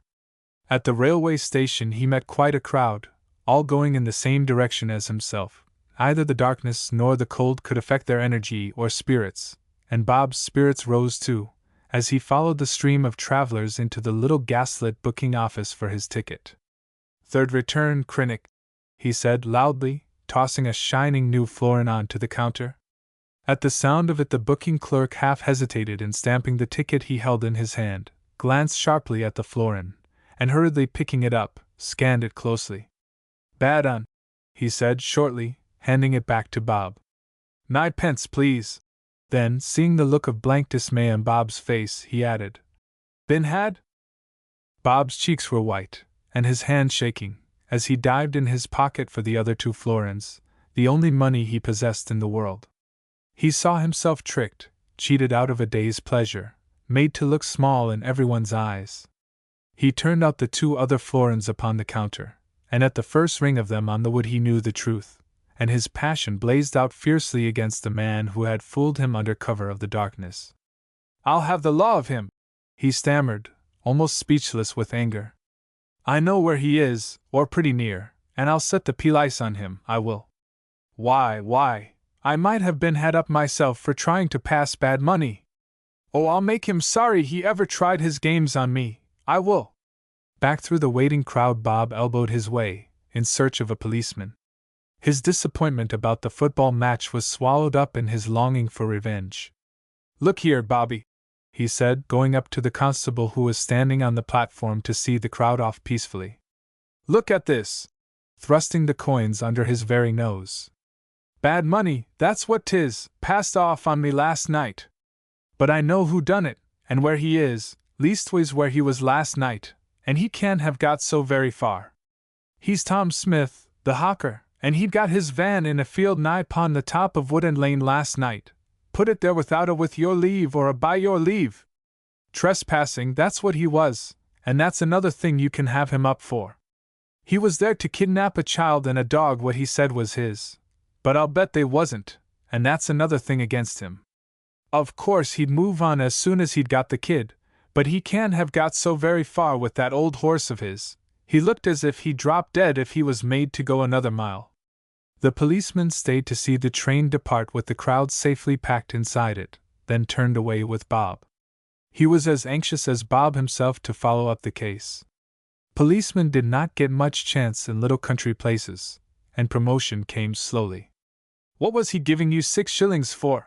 He asked, as Bob and he trudged up the hill from the station. Bob looked foolish. Oh, for showing him the way, he stammered. The policeman looked at him sharply. What way? He asked. To Woodend Lane, he answered shortly, wondering distractedly how he could avoid giving true explanations. But the policeman, to his relief, did not press the matter further, and whatever his thoughts were, he kept them to himself. Presently he asked casually, where was the child he wanted to get hold of?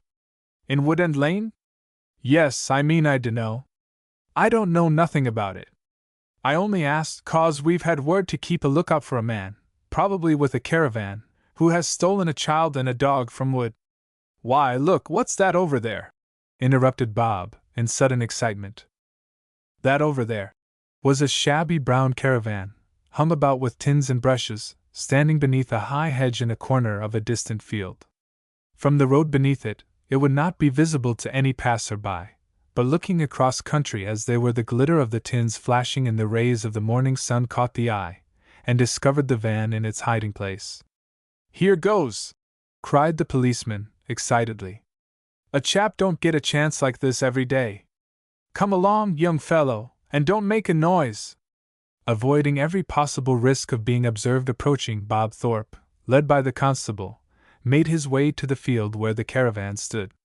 Tethered to the hedge close by was Charlie, and securely roped to the van lay poor Dick. That's the dog, whispered Bob Thorpe, excitedly. Dick growled slightly at the faint sounds which now reached him, and more violently when he recognized his old enemy. Lie down, can't you? Bellowed a hoarse voice, roughly, and walking cautiously round to the front of the van they found the very man they were in search of lying on the ground rolled in a rug, with a couple of sacks over him. At the sight of Bob Thorpe and the policeman he sprang to his feet at once. Anything you want, gentlemen? Anything I can sell you? He asked, impudently. A nice scrubbing brush or... 'Tis you needs the scrubbing brush, by the looks on you, said Bob cheekily. And I want you, said the constable, sharply. Want me? What for? He demanded, indignantly, but his face had suddenly turned an unhealthy gray color, and in his eyes they could plainly read his alarm. Passing bad money, answered the policeman, quietly. Who says so? Who brought that charge against me? The policeman jerked his head and his thumb towards Bob. And who's he, that his word should be took agin mine? Who's to say he hasn't been passing it himself, and of course he's got to put it off on someone, when he's found out. Well, you can fight that out before the magistrates. You've got to come along of me now. If you can explain it, that is all right, and you will soon be back again. All right, said Tom, agreeing, because he saw the uselessness of holding out. His brain was busy, though, trying to think out a plan. I must just step inside, and break it to my wife. Oh yes, and empty your pockets of all the rest of the bad money you've got, burst out Bob, unable to control himself. Likely tale that, eh? The policeman stepped over and laid his hand on Tom Smith's shoulder. There's one or two other little matters too, he said. You're wanted for some little affair about a girl and a dog. Is that the dog? She's my own niece. Is she? All right, you've only got to prove it, and that you're her lawful guardian, and a fit and proper person. A sharp scream suddenly rent the air, and made them all start. Emma Smith, waking from her heavy sleep, had heard the sound of voices, and looking cautiously out of the window, had caught sight of the policeman grasping her husband by the arm. Day and night for years she had been fearing this, and now it had actually happened. The shock was too much for her. Scream after scream pierced their ears, as she staggered out of the van and flung herself upon her husband. The screams, which roused Dick to a fury of barking, and startled even poor old worn-out Charlie, wakened Huldah from the deep sleep into which she had fallen, exhausted by sorrow. Springing from her bed, she saw the policeman, and that he had his hand on her uncle, holding him securely, in spite of Aunt Emma's attack. But why was Bob Thorpe there, too? Huldah recognized him with a shock of surprise and fear. For a moment she gazed frightened yet fascinated at the group, then across her mind flashed the thought, here was her chance of escape. Quick as thought she caught up a knife from the table, and slipping down the steps cut the rope which held Dick. Then, sheltered from view by the van itself, she clambered through the hedge with the dog at her heels, and away as fast as her feet could cover the ground. Her aunt's screams deadened any other noise, and her aunt's furious attack took all the attention of the three men, so that escape was easy. It never entered Huldah's head that the policeman had come on her account, and that she was safer now than ever in her life before. She did not know there had been time to communicate with the police, and the one thought that had filled her mind all these weary hours was escape, and getting back to Mrs. Perry. At first she raced wildly, but before very long her strength gave out, her excitement died down. Her pace grew slower and slower, more and more halting, and then finally she stopped. Thoughts of her Aunt Emma would force themselves on her mind. If her uncle was taken to jail, her aunt would be left alone with the horse and van. What would she do day and night alone? How could she manage? Could she, Huldah, go and leave her like that? But could she live that dreadful life again? Every day going further and further from Miss Rose and Mrs. Perry, and the dear little cottage, never perhaps to see them again. Huldah sat down on a bank underneath the hedge, to try and think the matter out. Dick came back from his happy wanderings and sat beside her, staring at her with wistful eyes, for he saw that she was in trouble, but why she should be was more than he could understand, for were they not away together, and on their way home? He gave a little whine, and Huldah looked up at him. "Oh, Dick, what can I do? Mrs. Perry will be so frightened they're alone, and she'll be troubling about us so, and there's Miss Rose too." More tears trickled down Huldah's cheeks. "Yet I can't go and leave Aunt Emma all alone now, with the van and Charlie to look after, and Uncle Tom in jail. Oh, what can I do? What can I do?" Dick was puzzled too, but at that moment a fresh burst of screams burst on her ears, terrible, noisy screams, and bitter cries and shoutings. Tom Smith was being led away by the constable, and his wife had flung herself on the ground in hysterics, real or feigned. Huldah crept back to the hedge and peered through. Her heart was heavy as lead. Her body ached with the blows she had received the night before, and her head throbbed painfully too, but these were as nothing compared with the pain of her poor little aching, disappointed heart. On the other side of the hedge she saw her aunt lying on the ground, sobbing, screaming, and beating the ground with her fists. Huldah crept back through the hedge, and up to her side. "Aunt Emma, don't take on like that," she said gently, trying to comfort her. "He'll be back soon. They won't do anything to him, for certain." She little dreamed how black the case was against him. But the sight of the girl seemed to change her aunt's overwhelming grief to sudden and violent anger against herself. Springing to her feet, she snatched the heavy whip from the van, and brought it down with all the force of which she was capable across Huldah's shoulders. "It's all your fault!" she screamed. "It's all your fault! It was only to get hold of you that he offered the fellow the money, and if you hadn't run away he'd never have had to do it. 'Tis all your fault he's took, and I'll make you smart for it, my lady." And seizing the poor shrinking, frightened child, she beat her until her arm dropped to her side exhausted. "Stop that!" cried a stern voice, loudly. Huldah and her aunt fell back, shocked and startled by the sight of another policeman close to them. In the noise and excitement they had not heard anyone approaching. "Give me that whip!"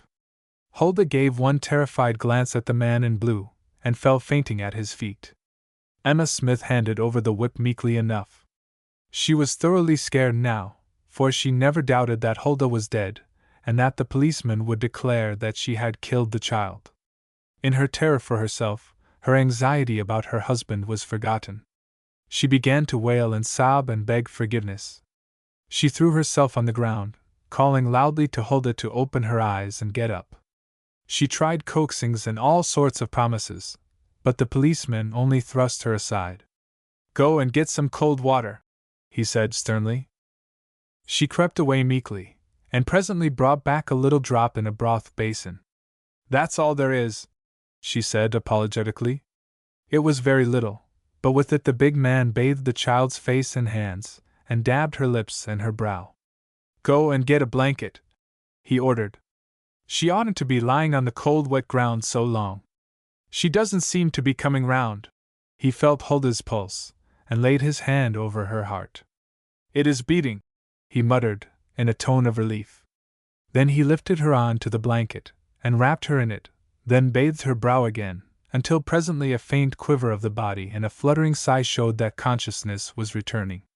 At last Huldah opened her eyes and looked vaguely about her, wondering where she was. At sight of her aunt and the policeman the old look of terror came back to her face, and she struggled to sit up. "Don't you hurry yourself now," said the policeman kindly. "And don't you be afraid of me. I've come to look after you, and take you back to your friends." "You can't," muttered Emma Smith, sullenly. "She's mine. The child's right enough, they all want a hiding sometimes. Sometimes, perhaps, but not constant, and never as you lays it on. I should be taking you up for murder if you did it often in your way." Emma Smith only looked more sullen. "Well, she's mine, and no one else's, and I'm going to keep her. Look here, my woman, what's the good of going on like that? You've got to prove, first of all, that she is yours, and then that you're a fit and proper person to have her.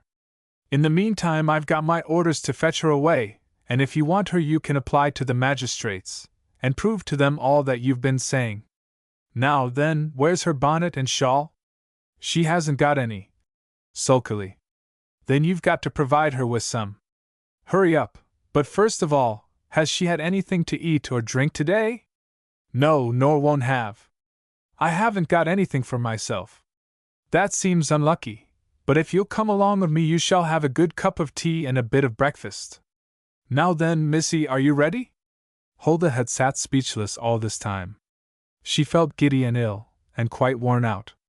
She was so dazed, too, she could not think what to do, or what she ought to do. Things seemed to have got beyond her, and to be taken out of her hands. She struggled to her feet, and let the policeman wrap her, head and all, in the old shawl. She wondered vaguely if she would feel better able to walk when once she had started. But even the standing on her feet seemed too much for her, and it was with a real sense of relief that she felt the man lift her in his arms and stride away with her. No word of farewell was said, but in a moment or two she heard her aunt's rough voice calling after them. "You've no right to that dog, and if you takes him I'll have the law of you." The policeman stopped, and turned round. "Oh, by the way, I've forgot one thing now. I want to see your dog license." But Emma Smith only walked away into the van muttering angrily, and banging the door after her, left them to go their way in peace. Huldah scarcely knew how that walk passed. She was conscious now and then of a feeling of shame for letting herself be carried. She felt she ought to walk, but before she could say so the old faintness stole over her again, and she knew that to walk was beyond her power. Now and then she heard the policeman talking in a friendly voice to Dick, who walked close beside them, and Dick's excited bark. She was wondering how much further they had to go, when they drew up, and Huldah found herself being laid on a wooden bench in a room where 2 or 3 policemen were standing round a fire. To her surprise, she was no longer afraid of them. They were too kind and gentle for that. One of those standing by the fire, an elderly man, came over to where she lay. "Well, young woman," he said cheerfully, "and when did you have anything to eat last?" "Day before yesterday, by the look of you." Huldah tried to remember. "It wasn't quite so long ago as that," she said feebly. "I had some dinner yesterday, I think." "When was yesterday?" The man laughed. "Don't you worry," he said kindly. "You've been living 2 days in one, and have got muddled. You will feel better when you've had a basin of hot bread and milk. Bring her over to the fire, Harry, she's starved with the cold. Harry, her first friend, carried her over, and put her in a big armchair by the fire, and presently one of the others brought her a basin of hot bread and milk, and a plate full of food for Dick, and before Huldah had taken a half of it she was feeling altogether a different person. "I didn't feel hungry, but I suppose I was," she said simply, looking up with grateful, friendly eyes at the old policeman. "I feel ever so much better now. We don't always know what we want, nor what is good for us, but here's somebody as'll be good for you, unless I'm very much mistaken." And Huldah, following the direction of his eyes as they traveled to the door, gave one long low cry of rapturous delight, for their walking into the police station were Mrs. Perry and Miss Rose. Chapter 10. One summer's afternoon.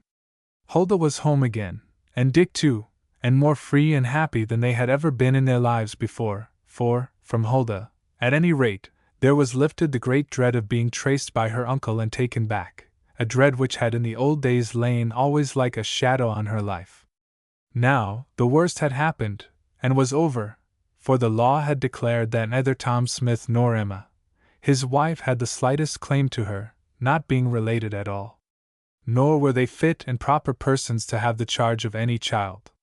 And to her great delight she was handed over to the guardianship of the vicar and Miss Rose Carew, and to the care of Mrs. Perry, to be trained and brought up to be an honest, truthful, industrious woman. Never to the end of her life would Huldah forget that homecoming, that drive back to Woodend Lane, or those days that followed. "Was it really only yesterday that I was here, and Dick and I walked into Belmouth?" she asked, incredulously, as she lay back in the carriage. "It seems weeks and weeks ago. Oh, how lovely everything is! It seems as if I didn't notice it enough till now." And she drew in long breaths of the fresh cold air, and the mingled scents of wet earth and pine trees. "I seem to smell sixlets, but they can't be out yet, can they, miss?" Miss Carew laughed. "Lots of things have happened since yesterday, Brownie, but even the brownies could not make the violets spring up and open in one night." But God could, thought Huldah to herself. After all that happened in the last 24 hours, she felt that nothing was beyond His power, but she was too shy to say so aloud. A deep sense of love and gratitude for all the goodness shown to her made her feel, a moment later, ashamed of her shyness. God had been so good to her, how could she be so bad as to feel ashamed to speak of Him? She had prayed and prayed, and prayed to Him all that long night through, and He had heard her, and sent her help. She had been frightened, and she had been made to suffer, but it was only that all might be made better for her presently. Young though she was, she could see that if she had not had this trial to go through, she would always have had the old danger, the old fear hanging over her. She would never have felt quite safe and happy. Miss Rose had taught her about God, and His Son, the gentle, loving Christ. She had taught her to pray to Him, and to read her Bible, and to sing hymns, but only now did He become real to Huldah, her very only loving Father, and her heart swelled with love and gratitude to Him who had stood by her and taken care of her. She knew now, too, that He would take care of her all her life through. "Oh, it's grand," she thought to herself, "to have a big strong father and a brother to watch over one," and she felt as though no one could harm her any more. Rob was walking in leisurely fashion up the hill now, and no sound broke the silence but the twittering of the birds in the hedge, Rob's short, sharp steps on the hard road, and the scrunching of the gravel under the wheels, when suddenly Miss Rose's voice sounded singing softly but sweetly. "Lead, kindly light, amid the encircling gloom, lead thou me on. The night is dark, and I am far from home, lead thou me on. Keep thou my feet, I do not ask to see the distant scene, one step enough for me." Then Martha Perry's feeble voice joined in, and last of all Huldah's shy, weak treble. They were all so grateful, so full of thankfulness and faith, they could not help it. And ever after, when Huldah passed along that road, the same lines sprang spontaneously to heart and lips. "One step enough for me." Winter ended soon, and spring came early that year. In the cottage garden the wallflowers and daffodils had sprung up and burst into bloom before anyone had quite realized that their time had come. In the field opposite the hedges were so lined with primroses that the scent greeted you across the road. In those warm days, when school was over, and on half-holidays, Huldah took her work across to the field, and sat in the sunshine surrounded by the gold-starred hedges, where the ferns and violets and ladies' smocks fought for room, and mingled in one sweet tangle of beauty. She was very, very happy in those days, and busy from morning till night. She had her housework, her schoolwork, and also her basket-making, and she worked very hard indeed at the last, for by means of it she was able to buy many little comforts for Aunt Martha, as she had learned to call Mrs. Perry, and was able to clothe herself, and put something by in the bank. At least, she hoped to be able to go on doing that, if the orders came in as they had done. When I leave school I shall have ever so much more time, too, she thought joyfully, for Huldah did not love school, and longed for the time when she would be freed from it. In the middle of the field rose a high hillock, over which the young lambs loved to run and play in the springtime, and on the top of the hillock lay the trunk of a large tree, which had lain there ever since a storm had blown it down years ago. Huldah, at any rate, was glad of the idleness which had never put the tree to any good use, for it formed her favorite seat now. The view from it was lovely. She could look right down over the slope of the hill to the woods and stream at the foot, and then away up over the moorland beyond, and she could see the road, too, and keep watch over the cottage, and if Aunt Martha wanted her, she had only to step to the door and wave her hand. Sometimes during that summer she got Mrs. Perry up to the fallen tree too, and more than once they had their tea there. But Mrs. Perry was not very fond of sitting out of doors, and more often Huldah was alone, save for Dick, alone with her thoughts and hopes and dreams. That summer was a long and hot one, with frequent heavy thunderstorms. Mrs.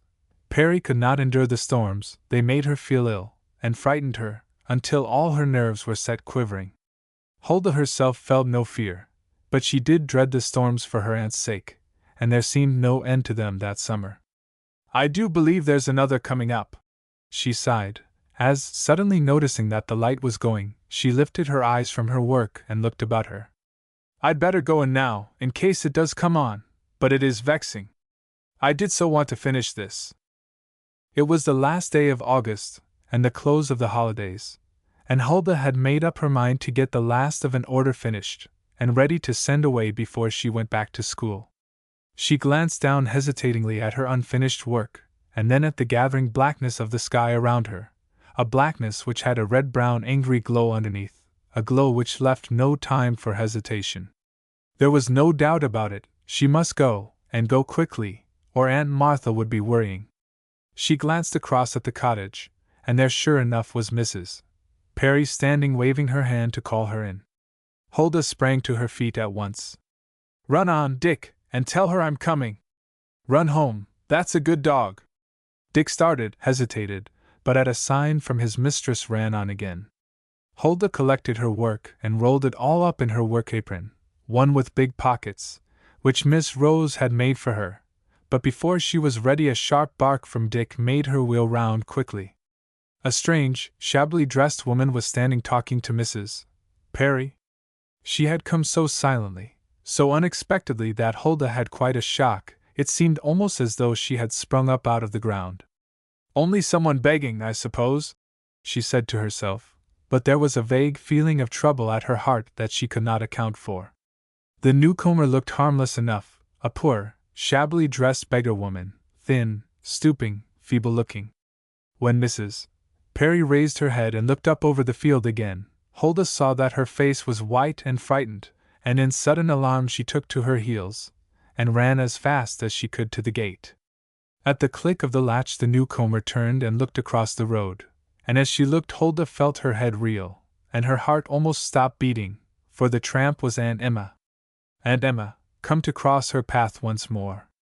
Aunt Emma, shabbier and dirtier than ever, and with a pinched, starved look, which showed that things had not been going well with her. When she caught sight of Huldah, her face lightened a little, and she hurried across the road to meet her. "I've come to know if you can help me," she began, in the same old fretful, whining voice. "I know you don't want to see me again, nobody does, but I'm starving. I've been starving mostly ever since Tom was took away." "Took away?" gasped Huldah faintly. "Where?"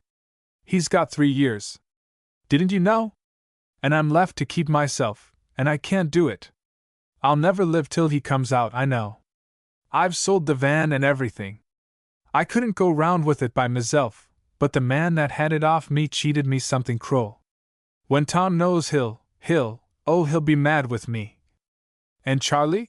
Asked Huldah, anxiously. Charlie! Oh, he's dead. He dropped down in the road one day. 'Twas lucky I'd sold him, wasn't it? He died only 2 days after. Tears sprang to Huldah's eyes. Oh, Charlie, poor dear old Charlie! She cried. And I never said goodbye to him, or anything. He's best off, said Emma Smith, coldly. I wouldn't have been sorry if I'd dropped down dead, too. Huldah gasped. I can't get anything to do. I've tried to sell laces and buttons, and cotton, but nobody don't seem to want any, leastways not of me. And neither of her listeners wondered, when they looked at her, so dirty, so untidy, so forbidding in appearance. I couldn't earn enough to get food or a bed, leave alone buy a new stock. Huldah wondered why she had come.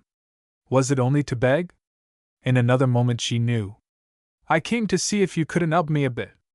You've got good friends and a comfortable home, and plenty to eat and drink. You surely wouldn't let me go starving, me that brought you up, and did everything for you. Everything. Huldah's thoughts flew back over her life, from the time her mother died until she made her escape, a year ago, and wondered what was meant by everything. I know as you can make a good bit by your baskets, and it don't seem fair that strangers should have it all, do it? Strangers don't have it all, said Huldah warmly. Even my best friends don't. I have what I earn, to buy what I like with. I'd buy my own clothes, and I'd give Mrs. Perry a little for keeping me. Oh, a pretty fine thing that. Why, she ought to be paying you wages for being a little galley slave to her, and doing all her work. I don't, cried Huldah, indignantly. I don't work nearly as hard as I did for you, when I never had a penny of my own, not even from what my baskets made. In a moment, though, she was sorry she had lost her temper. Mrs. Perry, standing at her door watching them, looked so frightened when their words rose high, and Emma Smith herself looked so weary and miserable one could not help pitying her. I've got half-a-crown in my purse. I'll give you that, said Huldah, gently. It's all I have now, but it will get you a bed and some food. Mrs. Perry came towards them. Huldah, she said kindly, if Mrs. Smith will come in and rest, I'll make her a cup of tea. She looks fit to drop. The poor tramp turned to her gratefully. I feels like it too. I haven't tasted anything since yesterday, she added, feebly, and now that the eagerness and excitement had died out of her face, she looked almost like a dying woman. They led the way into the cottage, and gave her the most comfortable chair. She dropped into it with almost a groan of relief, and then, as though the kindness overcame her, she began to weep weakly. I couldn't help coming to Huldah, she sobbed. I couldn't keep away. I haven't a friend or relation in the world but her, nor nowhere to go, but the workhouse, and I can't go there. I'd rather die under a hedge. I've always been so used to the open, and my freedom, and I couldn't bear it. But I haven't got a penny, nor no means of getting one. Whatever I'm going to do I don't know.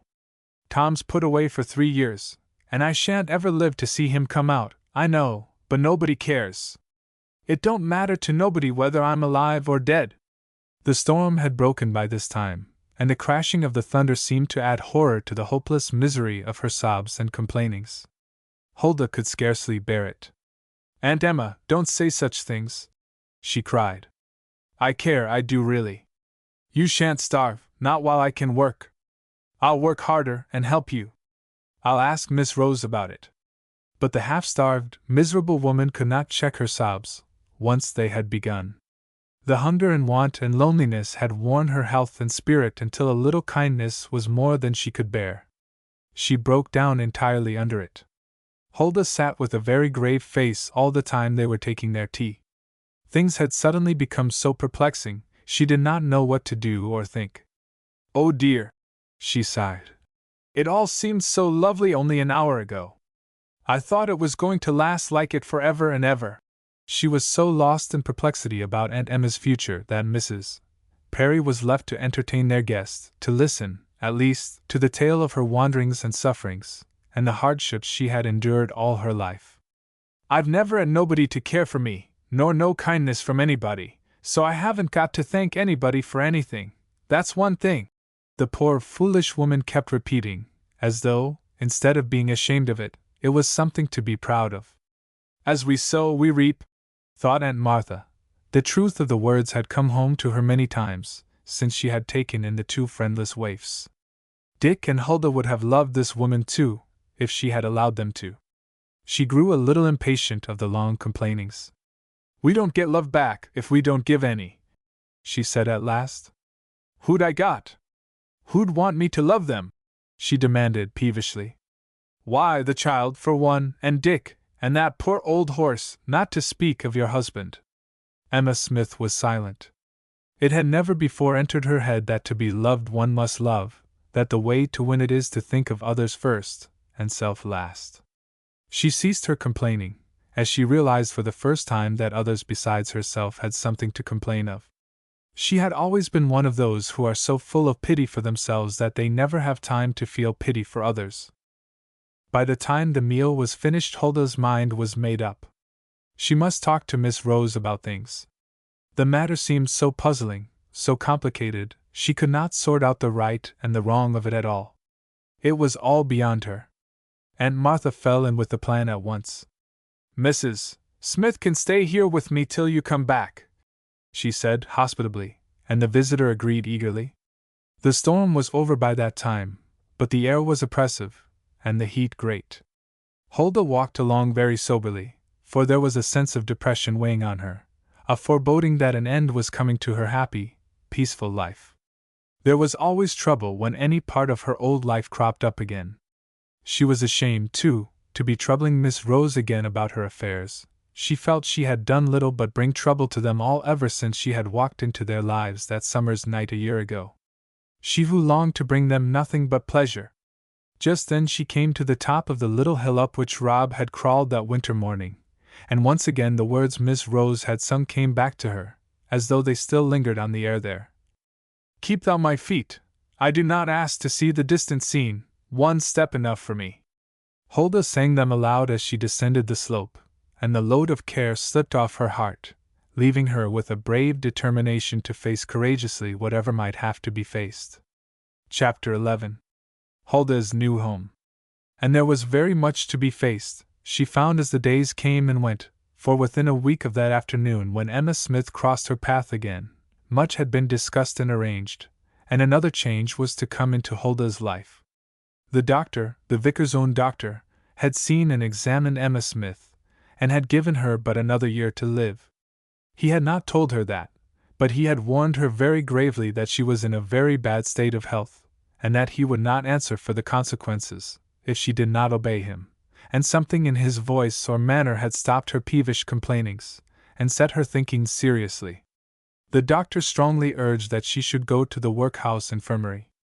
"She will be well nursed and looked after there," he said, "and she will be provided with all she requires." But she herself showed such violent opposition that at last, in fear for her health, they ceased to press it. Had they done so, she would surely have run away. At the same time she had no other home, no means, and what powers she had had of earning any were fast failing her. "I thought you'd be able to help me, now you am getting on so well," she said to Huldah. "We fed and clothed and did everything for you, and now's your chance of returning some of it." Then her mood changed, and she wept and moaned, and clung to the girl passionately. "Don't you leave me!" she pleaded, hysterically. "Don't you go and turn your back on me, too! You was mine before you was hers," nodding her head towards Mrs. Perry. Her clinging to Huldah was more than a passing fancy, as they found, when they tried to get her to go into a home where she could have had rest and change and food and nursing. She sobbed and pleaded, then flatly refused to go, unless Huldah went too. "She's the only one in the world I know," she cried. "Don't send me away with strangers, they'll all look down on me, and no, I couldn't bear it. I won't go, I won't! I'll go off on the tramp again, where none of you will ever find me, and I won't ever bother any of you any more." At last Huldah went with tears in her eyes to Miss Carew. "I'll have to go with her, miss," she said piteously. "She can't go away on the tramp all by herself. I can keep us both pretty well. I must go with her, Miss Rose, wherever she goes. She hasn't got anybody else." This, of course, they could not allow. They could never send such a child as Huldah out into the world, with only a dying woman as companion and protector, to live where and how she could, in nobody knew what dreadful haunts. So it was decided between them that Emma Smith was to settle down amongst them, and Huldah must leave Mrs. Perry and go to live with her. No lodgings could be found for her, for in that village the houses were not big enough to hold in comfort even the families that lived in them, and there was certainly no room for a lodger. And houses were as scarce as lodgings. At last a brilliant idea came to Miss Carew, and with her father's permission she hurried off with the good news. "You shall have the 2 rooms over our coach house," she cried delightedly, for it was a real relief to her to feel that Huldah would be so near her, and under her own eye. "They are a good size, and dry and airy, and we must all pull together to get what furniture we can."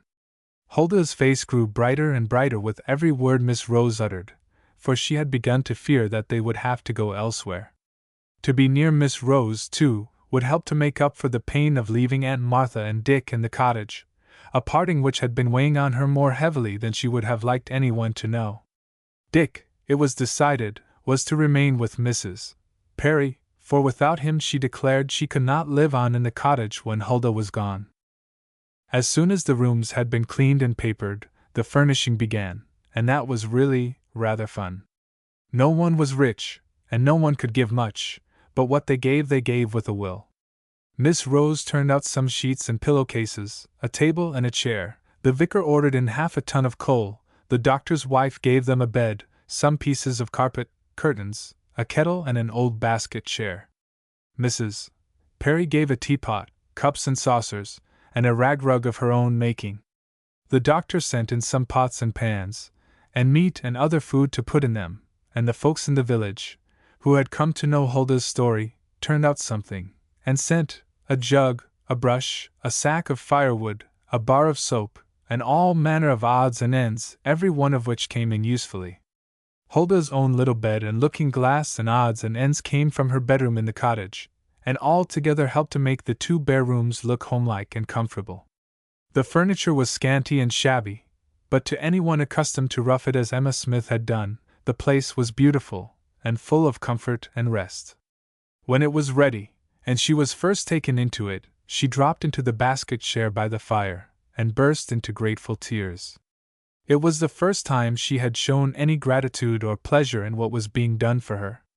"It's like home," she sobbed weakly, "and I've never had one since I got married, till now, and now, how I'm ever going to thank everybody, I don't know.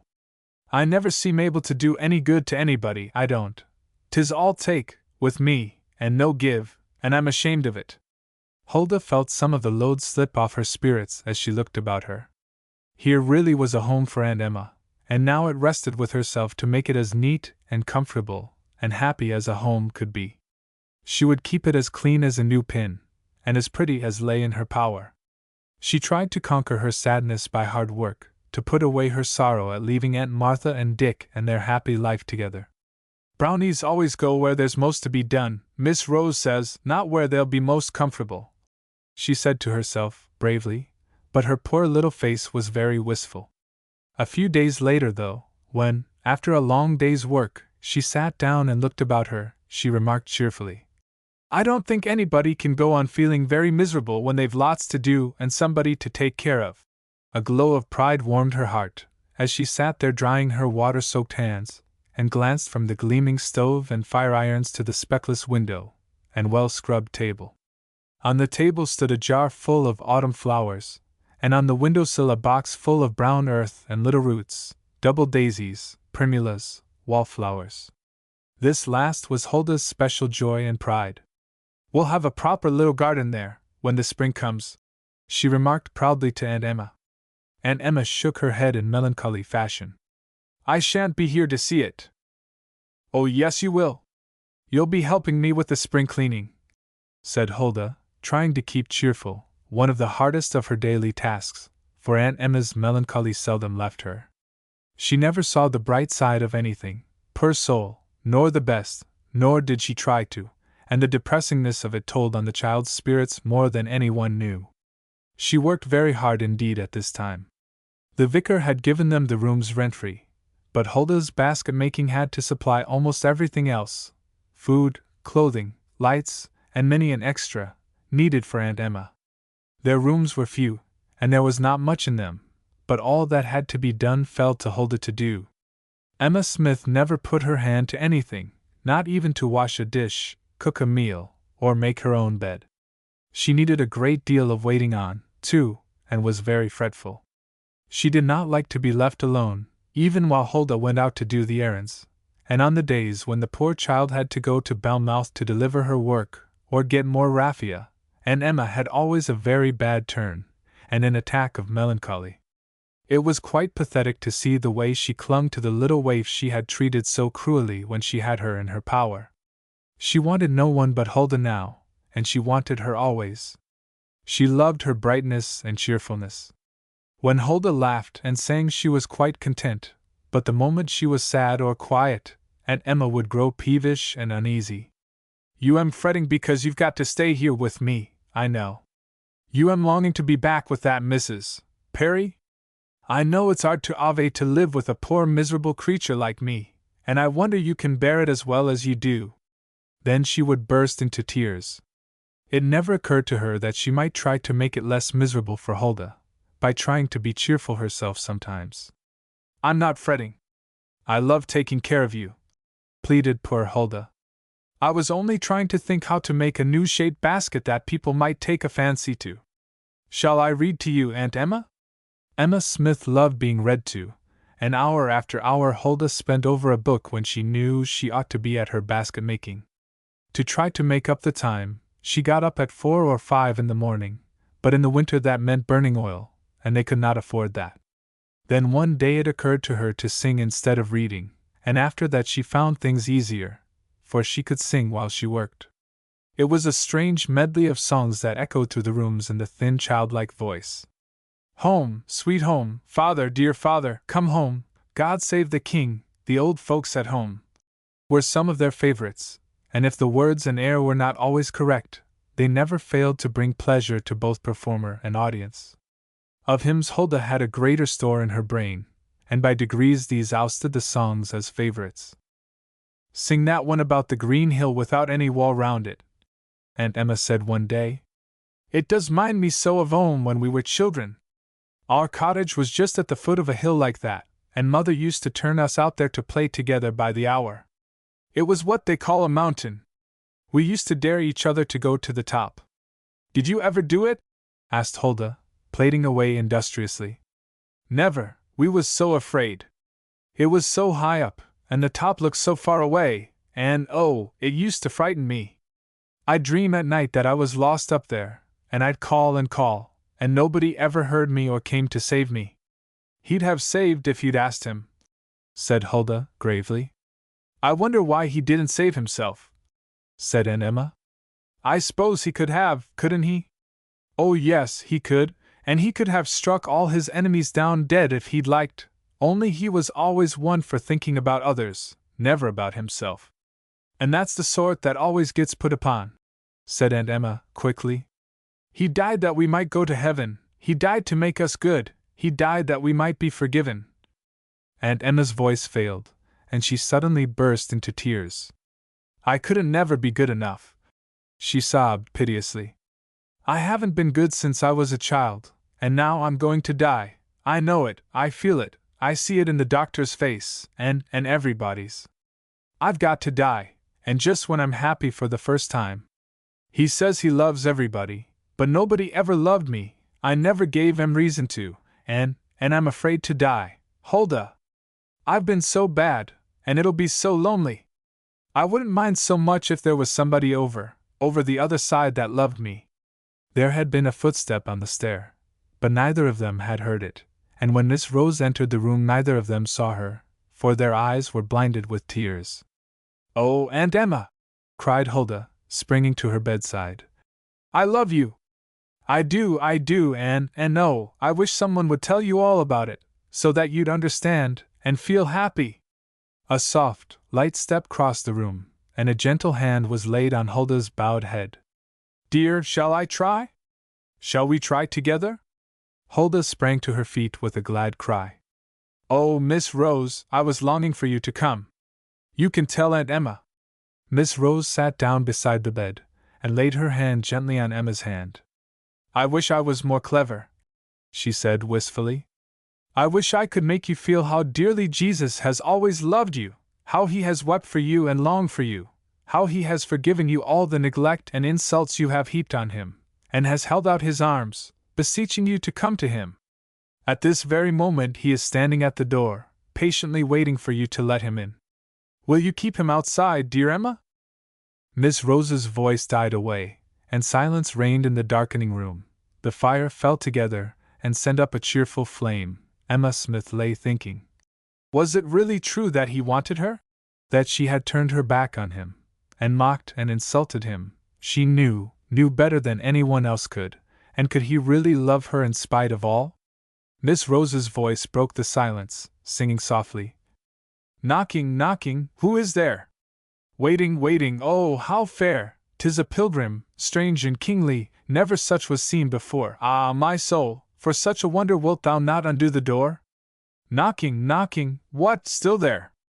Waiting, waiting, grand and fair, yes, the pierced hand still knocketh, and beneath the crowned hair beam the patient eyes, so tender, of the Saviour, waiting there.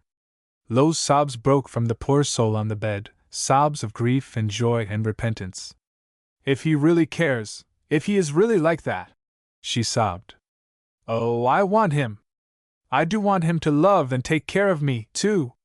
Miss Rose's arms were round her, her lips were on her brow. My dear, he is all that and more. He will take care of you always, in this world and the next. He will love you so that you cannot feel lonely any more. Put your hand in his, put all your troubles off on his shoulders, trust him, and follow where he leads you, and nothing can harm you. Don't be afraid. He will lead you to a home, and love and happiness such as no one could know in this world, where we are all so weak and full of faults. Home! Will it seem like home? She asked timidly. I'll soon be at home, over there, for the end of my journey I see, many dear to my heart over there are watching and waiting for me, over there, I'll soon be at home over there, sang Hulda, softly. The flame died down, and left the room very dim, but still the three sat on, silent, thoughtful. Miss Rose sat between them, holding a hand of each. I expect 'twas him as led me back to Hulda, said the weak voice, presently. Yes, dear. He was bringing you together, that all might be made happy between you. I am very glad he did. 'Twas more than I deserved, after the way I treated one of his. Hulda threw herself across the bed, her arms thrown round the dying woman. Aunt Emma, don't! That's all forgotten. I deserved what I got. It's all over now, don't let's remember it any more. Will you tell him you've forgiven me? Yes, oh yes, but he knows, there's no need to tell him. He knows we love each other now. Oh, Aunt Emma, if you can only get well, how happy we shall be! Miss Rose got up and stirred the fire to a blaze again. Her heart was glad yet sad. Glad that this poor soul was coming to her father, but at the same time sad, for she knew how little hope there was of Hulda's wish coming to pass. It was sweet, though, to the dying woman to hear the wish from the child she had ill-treated and neglected so long, and she clasped her to her in a paroxysm of love. For a moment they lay thus, then Miss Rose put a handful of wood on the fire, and made the blaze grow bright and brisk. I am not going to talk any more now, she said cheerily.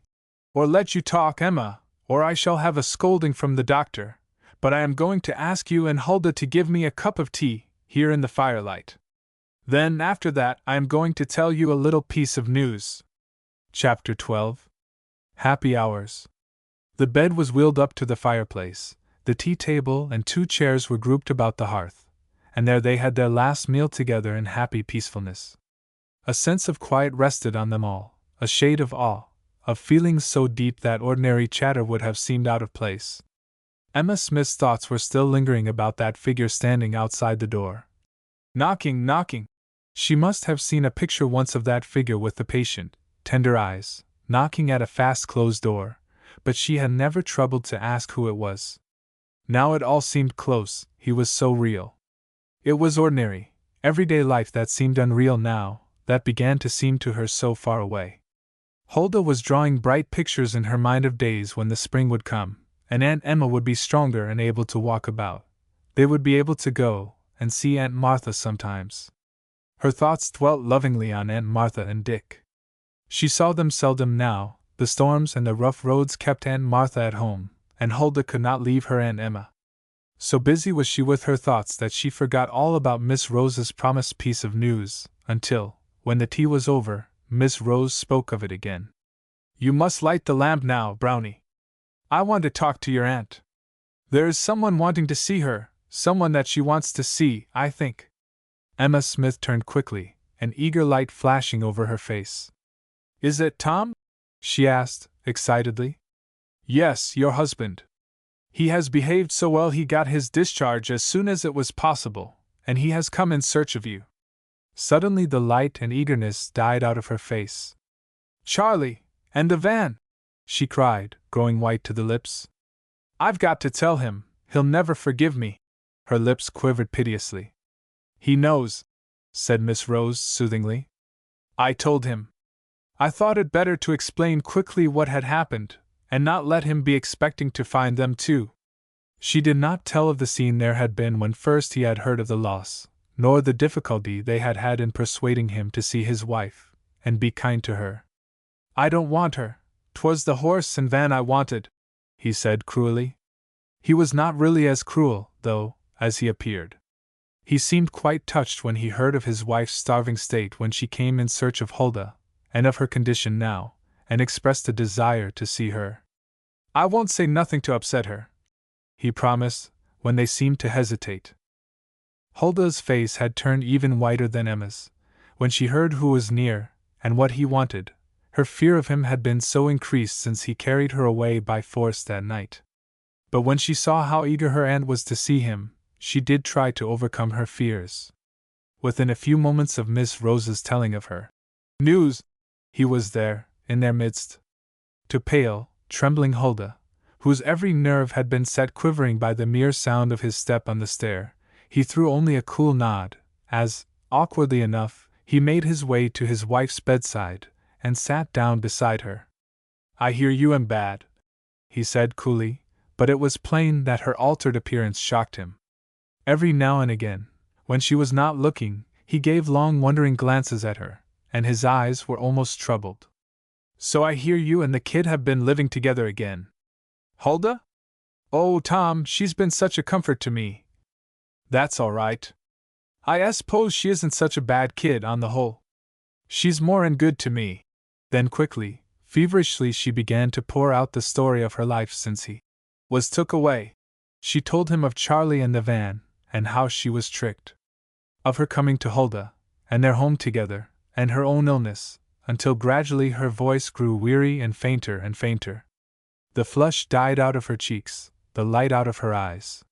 She was exhausted, but after she could not even whisper, a smile still hovered about her lips, and her hand held that of her husband. He sat on, apparently content to do so. When her voice ceased, he did not seem to notice. He appeared to be lost in thought to which no one had the clue. Huldah sat as still as a mouse, never speaking, and hoping to escape being spoken to. Occasionally she placed a piece of coal or wood on the fire, but that was all.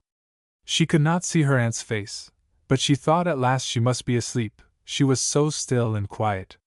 The silence, broken as it was only by the crackle of the fire, had begun to grow oppressive, when suddenly it was broken by a sound of singing, low, quivering, almost indistinct.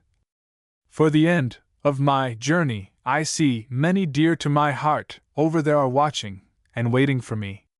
Over there, I'll soon be at home." Tom Smith tried to draw away his hand, but his wife's hand clung to it. Her voice died away. "Kiss me, Tom, won't you?" she gasped. He stooped and kissed her. She lifted her hand to touch his cheek, but it fell back helpless. "Hark!" she gasped. "The knocking! I am coming." Then, with one long deep sigh, her voice was still forever. A few moments later, Tom Smith stumbled down the stairs, and out into the darkness and away, never to be seen by Huldah again. She knew and realized nothing then, but that her Aunt Emma was dead, that all her dreams had ended, all her plans for the future were fruitless, that their living together was ended, her home broken up once more. "She's had such a hard life," she sobbed. "And I thought I was going to make her so happy when she got about a bit again. But she never would have got about again, dear. She could never have got beyond these rooms, and I feel sure she would always have worried about her husband. She could never have gone about with him again, and she would have fretted at being left behind. She is happy now, Brownie, and out of pain. No one who really loved her could wish her back again. Don't grieve so, Huldah dear. You made the last months of her life happier than any she had known. But I ran away and left her, and he beat her and Charlie for it, and… Brownie dear, if you want to do what would have pleased your aunt, you will forget all that. She loved him and forgave him everything, and she longed for others too to forget that he was ever anything but a kind husband." Huldah was silent. She understood the feeling. It was what she wanted everyone to feel with regard to Aunt Emma, to remember only what was good of her. And she had her wish.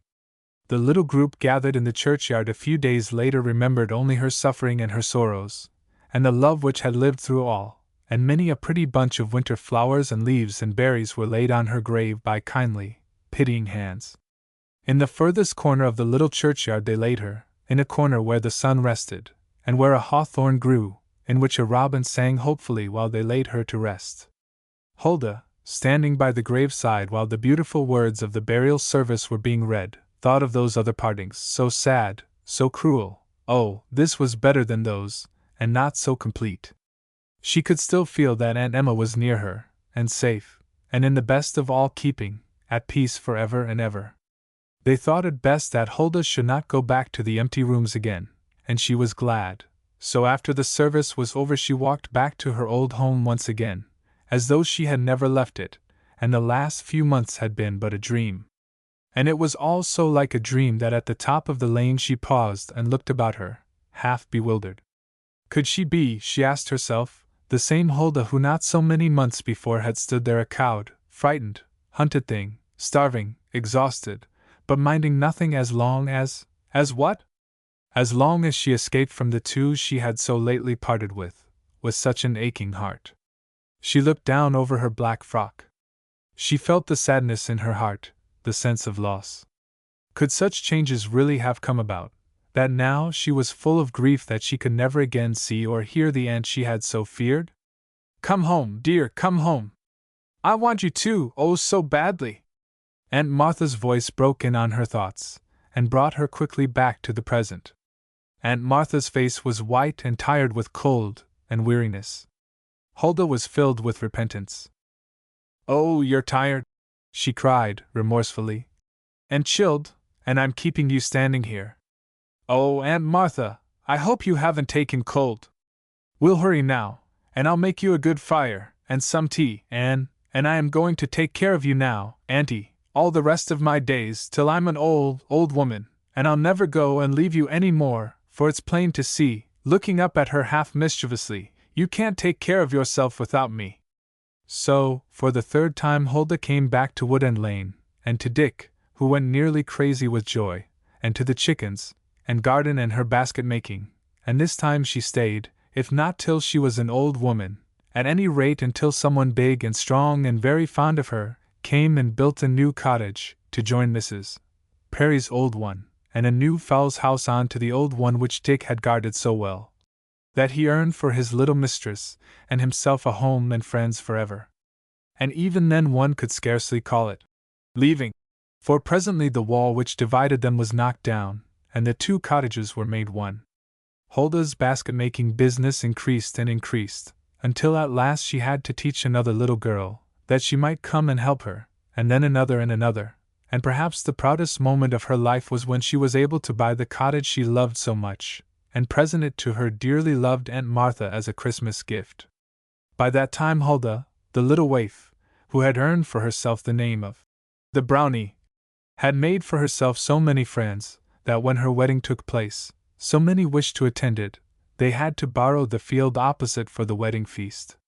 And where she had once sat and worked and dreamed of the future, there she sat now flushed, smiling and happy, cutting the wedding cake which old Dinah, with great pride, had made in the vicarage kitchen. There she sat, with Dick close beside her, his old heart somewhat sad with fear of another parting, and Martha opposite, divided between smiles and tears, and beside her her husband, who was not going to divide them, but bind them more securely together, and last, but not least, on Hulda's other hand sat Miss Rose, no longer Miss, but always Miss Rose, to everyone in Woodend, who, if Hulda had been the Brownie, had proved herself the fairy godmother, the best of guides and friends to those two who had strayed into her life that hot summer's morning years ago, those two poor loving, hungry, friendless waifs, Dick and the Brownie.